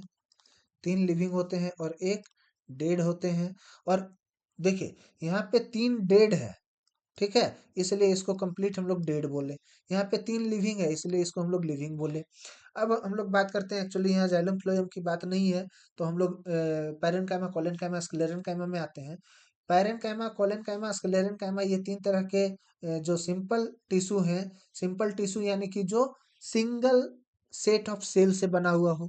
कॉम्प्लेक्स यानी कि more than one set of cell से बना हो। तो मोर देन वन तो बताया मैंने कि ये चार सेट ऑफ सेल से बना हुआ है, जिसमें एक सेट इसका लिविंग है और तीन सेट इसका ग्रुप। तीन ग्रुप जो है, तीन अलग अलग ग्रुप इनके डेड हैं और एक ग्रुप इनका लिविंग है। फ्लोएम भी चार ग्रुप से बने हुए हैं, तीन ग्रुप इनके लिविंग है और एक ग्रुप इनका डेड है, और इसलिए इनमें लिविंग की प्रॉपर्टी ज्यादा है, तो फ्लोएम को लिविंग बोलते हैं, जाइलम को डेड बोलते हैं। और सिंपल क्या है? सिंपल सिंगल सेट ऑफ या सिंगल ग्रुप ऑफ सेल के बने हुए होते हैं। तो सिंगल ग्रुप ऑफ सेल के बने हुए हैं, इसलिए इसको पैरेन्काइमा, कोलेनकाइमा, स्क्लेरेन्काइमा, इन तीनों को हम लोग क्या बोलते हैं? सिंपल टिश्यू बोलते हैं। पैरेन्काइमा का काम होता है स्टोरेज का, मोस्टली मोस्टली सबसे ज्यादा ये स्टोरेज में सपोर्ट करते हैं। कोलेनकाइमा का काम क्या होता है? कोलेनकाइमा का काम होता है मैकेनिकल सपोर्ट और फ्लेक्सिबिलिटी देने का, जो आप देखते हैं ना। और स्क्लेरेन्काइमा का काम होता है मैकेनिकल सपोर्ट का। ठीक है। तो स्टोरेज का, मैकेनिकल सपोर्ट, फ्लेक्सिबिलिटी, और सिर्फ मैकेनिकल सपोर्ट। फ्लोएम तो कॉम्प्लेक्स टिश्यू है जो कि क्या करता है? फूड ट्रांसपोर्टेशन का। अब देखिए, यहाँ बच्चे कहाँ कंफ्यूज होते हैं। बच्चे कंफ्यूज होते हैं, मैंने आपको फूड ट्रांसपोर्टेशन पढ़ा दिया, आपके कोचिंग में भी, आपके स्कूल में भी आपको फूड ट्रांसपोर्टेशन ही पढ़ाया गया होगा। लेकिन अब आप बताइए, प्लांट में फूड क्या होता है? प्लांट में फूड कहाँ से बनता है? फोटोसिंथेसिस से बनता है ना जी। फोटोसिंथेसिस से फूड बनता है ना। तो यहाँ पे क्या होता है? यहाँ हम लोग बोलते हैं फोटोसिंथेट्स।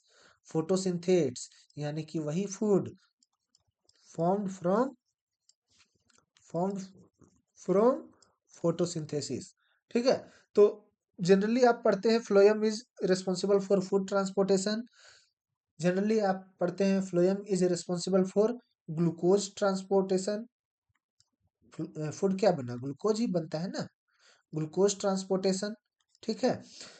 आप फोटोसिंथेट्स नहीं पढ़ते हैं और एग्जाम में क्वेश्चन पूछता है फोटोसिंथेट्स, तो आप कंफ्यूज हो जाते हैं। तो यहाँ पे हम लोग क्या देख रहे हैं? मैकेनिकल सपोर्ट और फ्लेक्सिबिलिटी की बात हो रही है collenchyma. Which type of placentation is observed in sunflower? Placentation मैं आपको बताऊंगा, ये मॉर्फोलॉजी का, मॉर्फोलॉजी चैप्टर में आपको ये देखने को मिलेगा। मॉर्फोलॉजी में प्लासेंटेशन पांच तरीके के दिए गए हैं। प्लासेंटेशन पांच तरीके के दिए गए हैं। मैं इन्हें याद करता हूँ। मैप ऑन फेसबुक, मैं अपना मैप फेसबुक पे बनाया हूँ, और उसी के सीक्वेंस में मैंने इनका एक याद करने का तरीका बना लिया है। Map on Facebook. एम बोले तो मार्जिनल, ए बोले तो एक्साइल, पी बोले तो पी बोले तो ऑप्शन बी, पी बोले तो, सॉरी, पेराइटल। यहाँ फ्री सेंट्रल को कहीं कहीं सिर्फ और सिर्फ सेंट्रल ही लिखा हुआ रहता है, तो कंफ्यूज ना होना है, 6 नहीं है। फ्री सेंट्रल और सेंट्रल दोनों सेम है। तो एम से मार्जिनल, ए से एक्साइल, बी से बसल, एफ से फ्री सेंट्रल और पी से पेराइटल। आपको समझ में आ गया? कोई दिक्कत? तो अब यहाँ पे इसके एग्जाम्पल है। सनफ्लावर एग्जाम्पल पूछा है ना कि सनफ्लावर किसके एग्जाम्पल है। सनफ्लावर एग्जाम्पल किसके हैं? एम से एमपी, ए का टीएलसी, ए का टीएलसी, पी का एएम, एफ का डीपी और बी का एमएस। ठीक है, मैं आपको एग्जाम्पल भी याद कराता चलूंगा। ठीक है, क्या है? मार्जिनल का एम से कुछ नहीं है, एम से कुछ नहीं है, एम से सिर्फ मार्जिनल है। पी से पी, मार्जिनल का एग्जाम्पल क्या हुआ sir? P. TLC, tomato, lemon और China rose. Tomato, tomato, lemon. मैं कॉटन और चाइना रोज में कंफ्यूज हूँ। आप देख लीजिएगा आपके एनसीईआरटी में क्या दिया हुआ है सी से। कॉटन या चाइना रोज कुछ एक दिया हुआ है, मैं कंफ्यूज हूँ। ठीक है, थोड़ा सा देखिए, गलत पढ़ाने से अच्छा है कि मैं आपको सोर्स बता दूं कि कहाँ पे ये कंटेंट मिलेगा। तो आप टीएलसी से याद कर सकते हैं, लेकिन टोमेटो, लेमन और सी से चाइना रोज है या कॉटन है, मैं थोड़े से कंफ्यूज हूँ। आप इसको देख लीजिएगा। बी में क्या है? मैरीगोल्ड और सनफ्लावर। मैरीगोल्ड और सनफ्लावर। ठीक है, फ्री सेंट्रल में क्या है? फ्री सेंट्रल में डीपी है ना। फ्री सेंट्रल में डीपी, डायएंथस और प्राइम रोज। ठीक है, और और क्या बच गया? P, parietal. पेराइटल बोले तो आर्जिमोन और मस्टर्ड। आपके एनसीईआरटी का एग्जाम्पल है।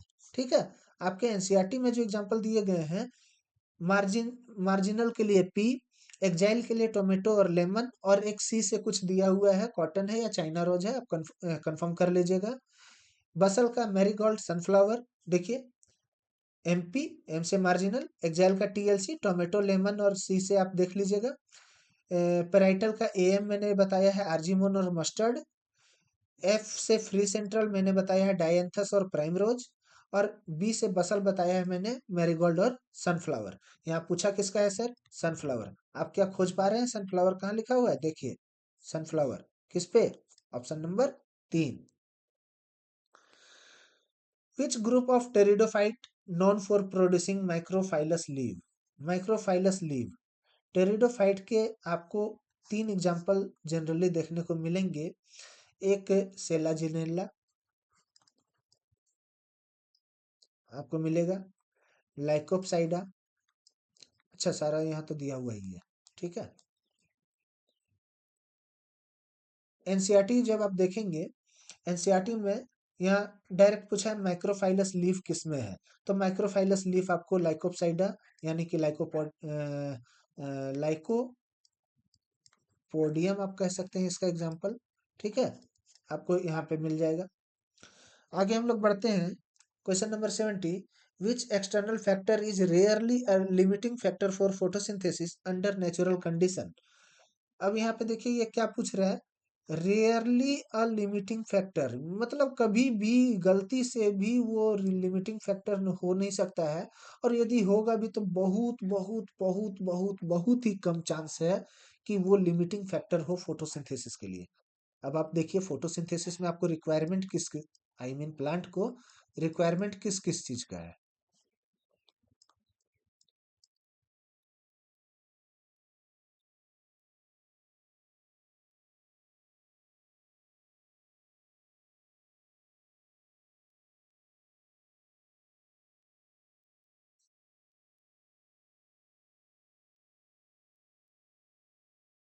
ठीक है, ये फोटोसिंथेसिस का इक्वेशन बन गया।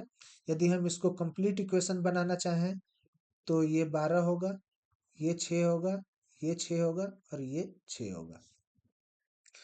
इसको थोड़ा सा सही से लिख लेते हैं।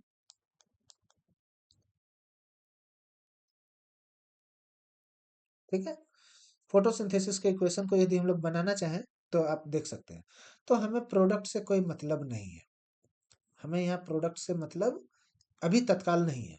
अभी तत्काल हमें मतलब है कार्बन डाइऑक्साइड कहाँ से आता है भैया, एटमॉस्फेयर से आता है। ठीक है, एटमॉस्फेयर में क्या कार्बन डाइऑक्साइड का परसेंटेज 0.03% ही है।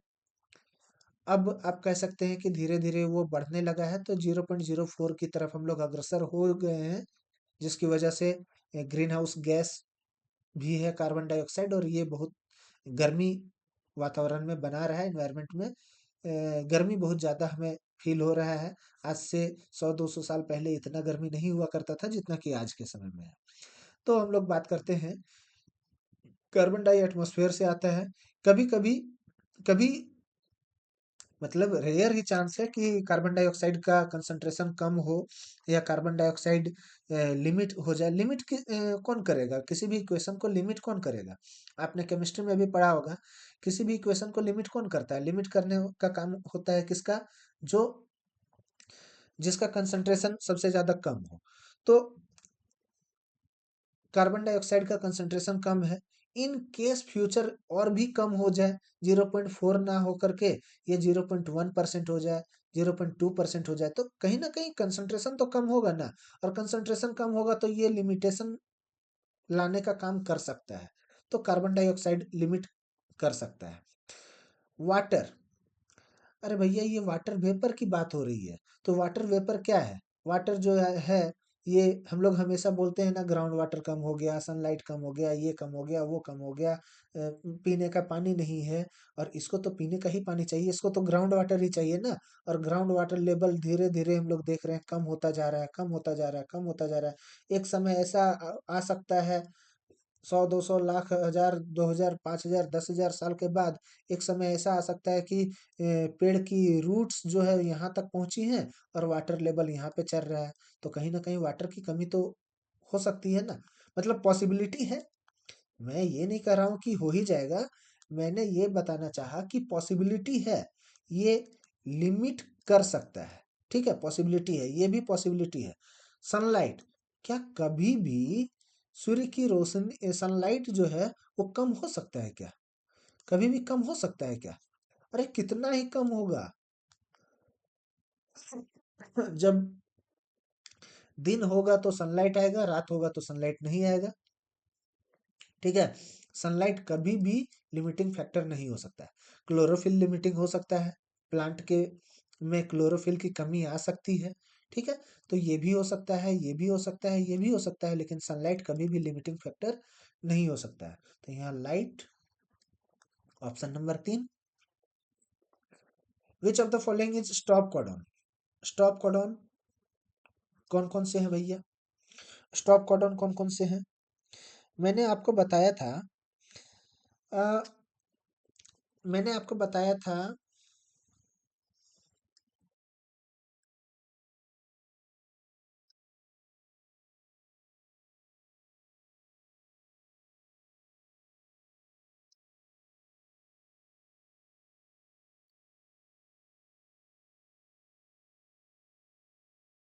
ठीक है,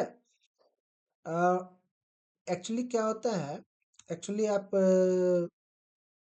बायोट सॉरी जेनेटिक्स में इस चीज को पढ़ेंगे। जेनेटिक्स में आप पढ़ेंगे नाइट्रोजिनस बेस। नाइट्रोजिनस बेस जो होते हैं, 1 सेकेंड, लैपटॉप चार्ज करना होगा, चार्जर कहाँ गया? हाँ,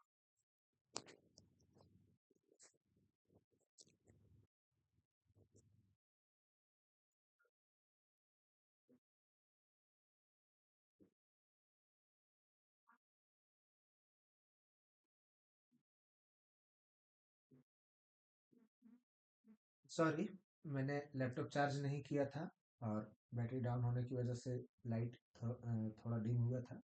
अब कोई दिक्कत नहीं है। अच्छा, सॉरी। तो अब मैं बताना चाह रहा था, लैपटॉप एक्चुअली चार्ज नहीं होने की वजह से लाइट डिम हो गया था। अब कोई दिक्कत नहीं, मैंने चार्ज में लगा लिया है। Which of following is a stop codon? Stop codon क्या है? अब हम लोग बात करते हैं, हम बात कर रहे थे नाइट्रोजनस बेस की। नाइट्रोजनस बेस दो तरह के होते हैं, एक होता है प्यूरिन और एक होते हैं पायरीमिडिन। पायरीमिडिन, प्यूरिन जो होते हैं वो एडेनिन और गुआनिन होते हैं, एजी। पैरिमिडिन तीन तरह के होते हैं, यूरासिल, साइटोसिन और थाइमिन। ठीक है।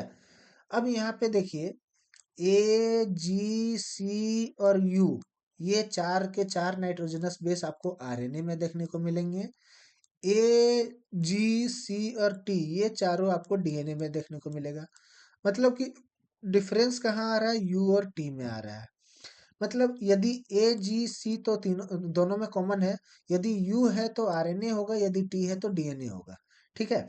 अब हमें यहाँ बात करना है, ये जो स्टॉप कोडॉन पूछ रहा है, ये एक्चुअली एमिनो एसिड के बारे में बात कर रहा है, ये ट्रिपलेट के बारे में बात कर रहा है। तो मैंने अभी कुछ देर पहले आपको बताया था, डीएनए से आरएनए बनता है और ये आरएनए प्रोटीन बनाता है। यही डीएनए रेप्लिकेट कर सकता है खुद में। तो डीएनए रेप्लिकेशन हो गया, डीएनए से आरएनए में ट्रांसक्रिप्शन हो गया, आरएनए से प्रोटीन बनना ट्रांसलेशन हो गया। तो ये जो आरएनए से प्रोटीन बनता है, वो आरएनए से प्रोटीन डायरेक्ट नहीं बनता है, आरएनए से पहले एमिनो एसिड बनेगा और एमिनो एसिड से प्रोटीन बनेगा। तो हमें यहाँ डीएनए की बात नहीं करनी है, हमें आरएनए की बात करनी है। तो आरएनए के लिए हम कौन सा नाइट्रोजनस बेस का यूज करेंगे, AgCu का, AgC और यू का। ठीक है। तो यहाँ पे हम लोग लिखेंगे sequence wise, you can achieve goal, you can achieve goal. अब इन दोनों को कंबाइन करेंगे, U U U U U U और यू यू। फिर यहाँ लिखेंगे यू कैन अचीव गोल। अब देखिए एक बॉक्स में टोटल कितने बन गए, चार। इसी तरह यहाँ कंबाइन करेंगे सी और ये वाला यू, सी यू, फिर से ये सी, ये U, C U, C U, C U. एक में यू, दूसरे में सी, तीसरे में ए, चौथे में जी। यू कैन अचीव गोल। चार चार आठ, चार 12, चार 16। इसी तरह यहाँ भी 16, यहाँ भी 16 और यहाँ भी 16। टोटल कितने बन जाएंगे, 64 बन जाएंगे। क्या बनेंगे, ट्रिपलेट बनेंगे। इस ट्रिपलेट को क्या बोलते हैं, इस ट्रिपलेट को कोडॉन बोलते हैं। बात समझ में आ रहा है। टोटल 64 बनेगा, क्या बनेगा, ट्रिपलेट। इस ट्रिपलेट को क्या बोलते हैं, कोडॉन बोलते हैं। ये जो कोडॉन 64 बनेंगे, इस 64 codon is responsible for formation of कितने, 20 एमिनो एसिड। और ये amino acid is responsible for formation of protein. Amino acid क्या है, प्रोटीन बनाता है। जैसे हम लोग बोलते हैं cell is the basic functional unit of life या लिविंग बीइंग, उसी तरह हम लोग बोल सकते हैं amino acid is the functional unit या स्ट्रक्चरल यूनिट ऑफ प्रोटीन। ठीक है। तो 64 कोडॉन जो बने, उसमें से 20 एमिनो एसिड तैयार होता है, और 20 जो एमिनो एसिड तैयार होता है, वो प्रोटीन को बनाने का काम करता है। अब यहाँ बात आती है कि हमारे पास एमिनो एसिड 20 ही है, कोडॉन 64 है। तो इसका मतलब है, यहाँ पे थोड़ा मिटाऊंगा,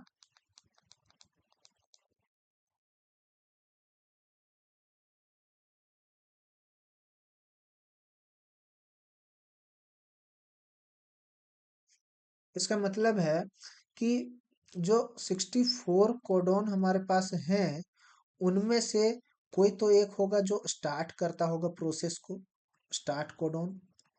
कौन है start codon, AOG, AUG। AOG start codon तो है, इसका एक और फंक्शन भी है, ये एक एमिनो एसिड भी बनाता है। उस एमिनो एसिड का नाम है मिथियोनिन। ठीक है। उस एमिनो एसिड का नाम है मिथियोनिन। तो AOG के दो फंक्शन, एक फंक्शन स्टार्ट करने का काम करता है और दूसरा मिथियोनिन बनाने का काम करता है। इससे आप अनुमान लगा सकते हैं कि जितने भी प्रोटीन होंगे, उन प्रोटीन का सबसे पहला जो स्ट्रक्चरल कंपोनेंट होगा, वो मिथियोनिन ही होगा, क्योंकि वही स्टार्ट करता है। इनमें स्टॉप कोडॉन भी होते हैं।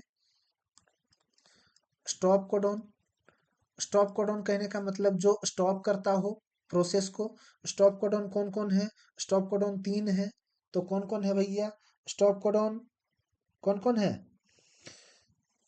स्टॉप कोडॉन है यू ए और ए, दूसरा है यू ए और जी, और तीसरा है यू जी और ए। टोटल कितने हो गए? 3 stop codon, U A, U A G और यू जी ए, 3। और उसी प्रकार जब हम लोग बात करते हैं, अब हमारे पास टोटल कितने बच गए? अब हमारे पास टोटल बच गए 60। 60 ही बचे ना। स्टॉप कोडॉन 3 और एक स्टार्ट कोडॉन 4 तो चले गए 64 में, बचे 60। लेकिन स्टार्ट कोडॉन का भी काम होता है एमिनो एसिड को बनाना, इसलिए हम लोग स्टार्ट कोडॉन को मतलब एडिशनल फंक्शन में काउंट करते हैं। और एमिनो एसिड बनाने के लिए हम लोग बोलते हैं कि हमारे पास 61 बच गए हैं, जिनसे एमिनो एसिड का फॉर्मेशन होता है। 61 कोडॉन है जिनसे एमिनो एसिड का फॉर्मेशन होता है, क्योंकि 3 ही है जिनका काम होता है स्टॉप करने का, 3 ही है जिनका काम होता है टर्मिनेट करने का। तो अब यहाँ पे आंसर देखिए, you A, U A G और यू जी ए। यू ए आपको सेकंड में दिखा, सेकंड आंसर। यदि आपको इसके पीडीएफ की जरूरत है, आपको इसका पीडीएफ चाहिए, तो आप दिए गए जो क्यूआर कोड है, इस क्यूआर कोड में से जो पहला क्यूआर कोड दिख रहा है @mkbio2018, इस पे आप टेलीग्राम में जा कर के इस वीडियो के पीडीएफ को एक्सेस कर सकते हैं। और जो दूसरा क्यूआर कोड दिया गया है, वो हमारा वेबसाइट है, हमारा एप्लीकेशन, आप वहाँ से डाउनलोड कर सकते हैं। आईफोन यूजर हैं तो भी आपको एप्लीकेशन मिल जाएगा, और एंड्रॉयड यूजर हैं तो भी आपको एप्लीकेशन मिल जाएगा। आप ऐप स्टोर, प्ले स्टोर या हमारे वेबसाइट में दिए गए लिंक, आप किसी भी माध्यम से डाउनलोड करना चाहें तो डाउनलोड कर सकते हैं। और वहाँ पे आपको बेहतरीन तरीके से एमसीक्यू के बहुत सारे क्वेश्चंस प्रोवाइड किए गए हैं, कुछ पीडीएफ प्रोवाइड किए गए हैं, बहुत ही मिनिमम प्राइस में, और इतने कम प्राइस में प्रोवाइड किए गए हैं कि वो आपके लिए बहुत ही ज़्यादा बेनिफिशियल होगा। आप प्राइस को देखें कि कितना कम प्राइस में कितना ही बेहतरीन कंटेंट आपको दिया जा रहा है। आप बिल्कुल एक बार वहाँ विजिट करें। वीडियो यदि आपको अच्छा लगा तो लाइक, शेयर, सब्सक्राइब करें। और अगला सवाल हम लोग देखते हैं, विच of the following is an example of species diversity. अभी कुछ देर पहले हम लोगों ने देखा था कि एक जेनेटिक डाइवर्सिटी का क्वेश्चन भी था, कुछ स्पेसीज डाइवर्सिटी के भी हमने एग्जाम्पल वहां पे देखे थे। सॉरी, एग्जाम्पल नहीं देखे थे, एक्चुअली हमने स्पेसीज डाइवर्सिटी क्या होता है ये जाना था। अब यहाँ पे एग्जाम्पल आपसे पूछ रहा है, तो एग्जाम्पल के लिए हम यहाँ आते हैं। Different gene in rice varieties. Rice varieties में डिफरेंट जीन है, मतलब ये राइस 1 हो गया, ये राइस 2 हो गया, ये राइस 3 हो गया। एक ही स्पेसीज है ना जी, राइस का एक ही स्पेसीज है। इस पे जीन अलग है, इस पे जीन का कंपोनेंट अलग है, इस पे जीन का कंपोनेंट अलग है। मतलब राइस के स्पेसीज सेम है और जीन का कंपोनेंट यदि डिफरेंट है, तो ये तो जेनेटिक हो गया ना, जेनेटिक डाइवर्सिटी हो गया ना। तो ये गलत है। Variety of bird species in Amazon. Amazon का ये फॉरेस्ट है, मान के चलिए अमेजन का फॉरेस्ट है। यहाँ पे एक बर्ड ये आ रहा है, एक बर्ड ये आ रहा है, एक बर्ड ये है, ये है, ये है। बहुत अलग अलग तरीके के बर्ड हैं, कोई मोर है, कोई कौवा है, कोई कोयल है, कोई पेंगुइन है, मतलब अलग अलग तरीके के बर्ड हैं। तो ये अलग स्पेसीज हुआ, ये अलग स्पेसीज हुआ, ये अलग स्पेसीज हुआ, सभी स्पेसीज डिफरेंट हो गए ना। तो इसे हम स्पेसीज डाइवर्सिटी बोल सकते हैं, बिल्कुल बोल सकते हैं। This one is species diversity. Variation in climatic zone, मैंने आपको सुंदरबन का एग्जांपल दिया था ना, सुंदरबन का एग्जांपल। और एंड किसका, मासिन राम मेघालय का एग्जांपल मैंने आपको दिया था। ये क्लाइमेटिक जोन, जब यहाँ का क्लाइमेट अलग अलग हो जाता है, तो उसको हम लोग क्या बोलते हैं, इकोसिस्टम डाइवर्सिटी बोलेंगे ना। डिफरेंट इकोसिस्टम इन बायोम, ये भी इकोसिस्टम डाइवर्सिटी हो गया। तो ये नहीं, ये नहीं, और ऑप्शन नंबर सेकंड के साथ मूव करेंगे। आज के आखिरी सवाल की ओर मूव करते हैं। आज का आखिरी सवाल, what is expected phenotypic ratio of a dihybrid cross in F2 generation. F2 generation में, F2 जनरेशन में डाइहाइब्रिड क्रॉस क्या होता है? तो हम लोग बात करते हैं F1 जनरेशन में जो क्रॉस होगा वो 1:2:1 होता है। F2 में यही क्या हो जाएगा, 9:3:3:1 होगा। कौन सा? Phenotypic ratio. Phenotypic ratio. यदि जीनोटाइपिक रेशियो की बात करें तो जीनोटाइपिक होता है 12:12:4:21:21। देखिए, 2 1 3 3 6 और 4 10, 4 3 13 और 3 16, बिल्कुल। 9 3 12 3 15 1 16, बिल्कुल। ये हो जाएगा जीनोटाइपिक रेशियो। ये है फिनोटाइपिक रेशियो F2 जेनरेशन में। ठीक है, ये भी F2 जनरेशन की। तो F2 जनरेशन में 1:2:2:1:2:2:1:1, ठीक है। यहाँ पे 9:3:1, ये इसका सही जवाब है। इसको आप कैसे आइडेंटिफाई करेंगे? इसको आप आइडेंटिफाई करेंगे यहाँ से बना करके, ठीक है। ये डायग्राम आपके एनसीईआरटी में दिया गया है, आप इसको देख लीजिएगा। डाइहाइब्रिड क्रॉस में ये डायग्राम आपके एनसीईआरटी में दिया गया है। 16 1 2 3 4, अच्छा एक और बनाना है, मान लीजिए ना यही, ठीक है। 1 2 3 4, 1 2 3 4, ठीक, ठीक है। ये 16 जो होगा, इसमें आप ऐसे आइडेंटिफाई करेंगे, दिस दिस एंड दिस।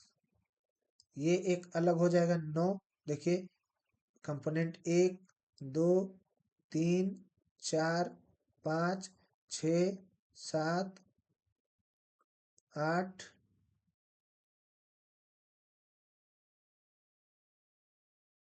9, ठीक है। दूसरा आपका बनेगा प्लस प्लस और प्लस। ये तीनों प्लस को ऐड करेंगे तो ये 3 घर बनेगा आपका।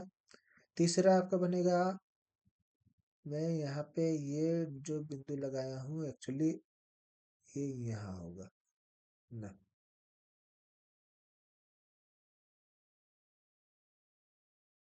एक सेकेंड, ये बिंदु यहाँ होगा और ये प्लस यहाँ आएगा, ठीक है।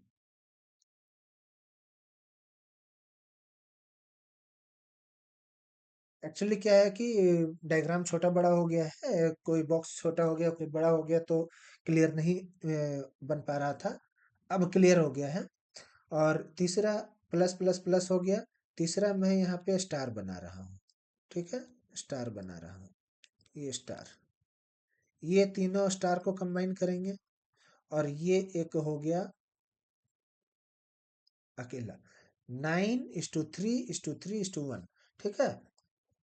एक बॉक्स बनेगा 9 का, दूसरा बॉक्स बनेगा, सॉरी, दूसरा ट्रायंगल बनेगा 3 के लिए, तीसरा ट्रायंगल बनेगा 3 के लिए, और चौथा एक इंडिविजुअल।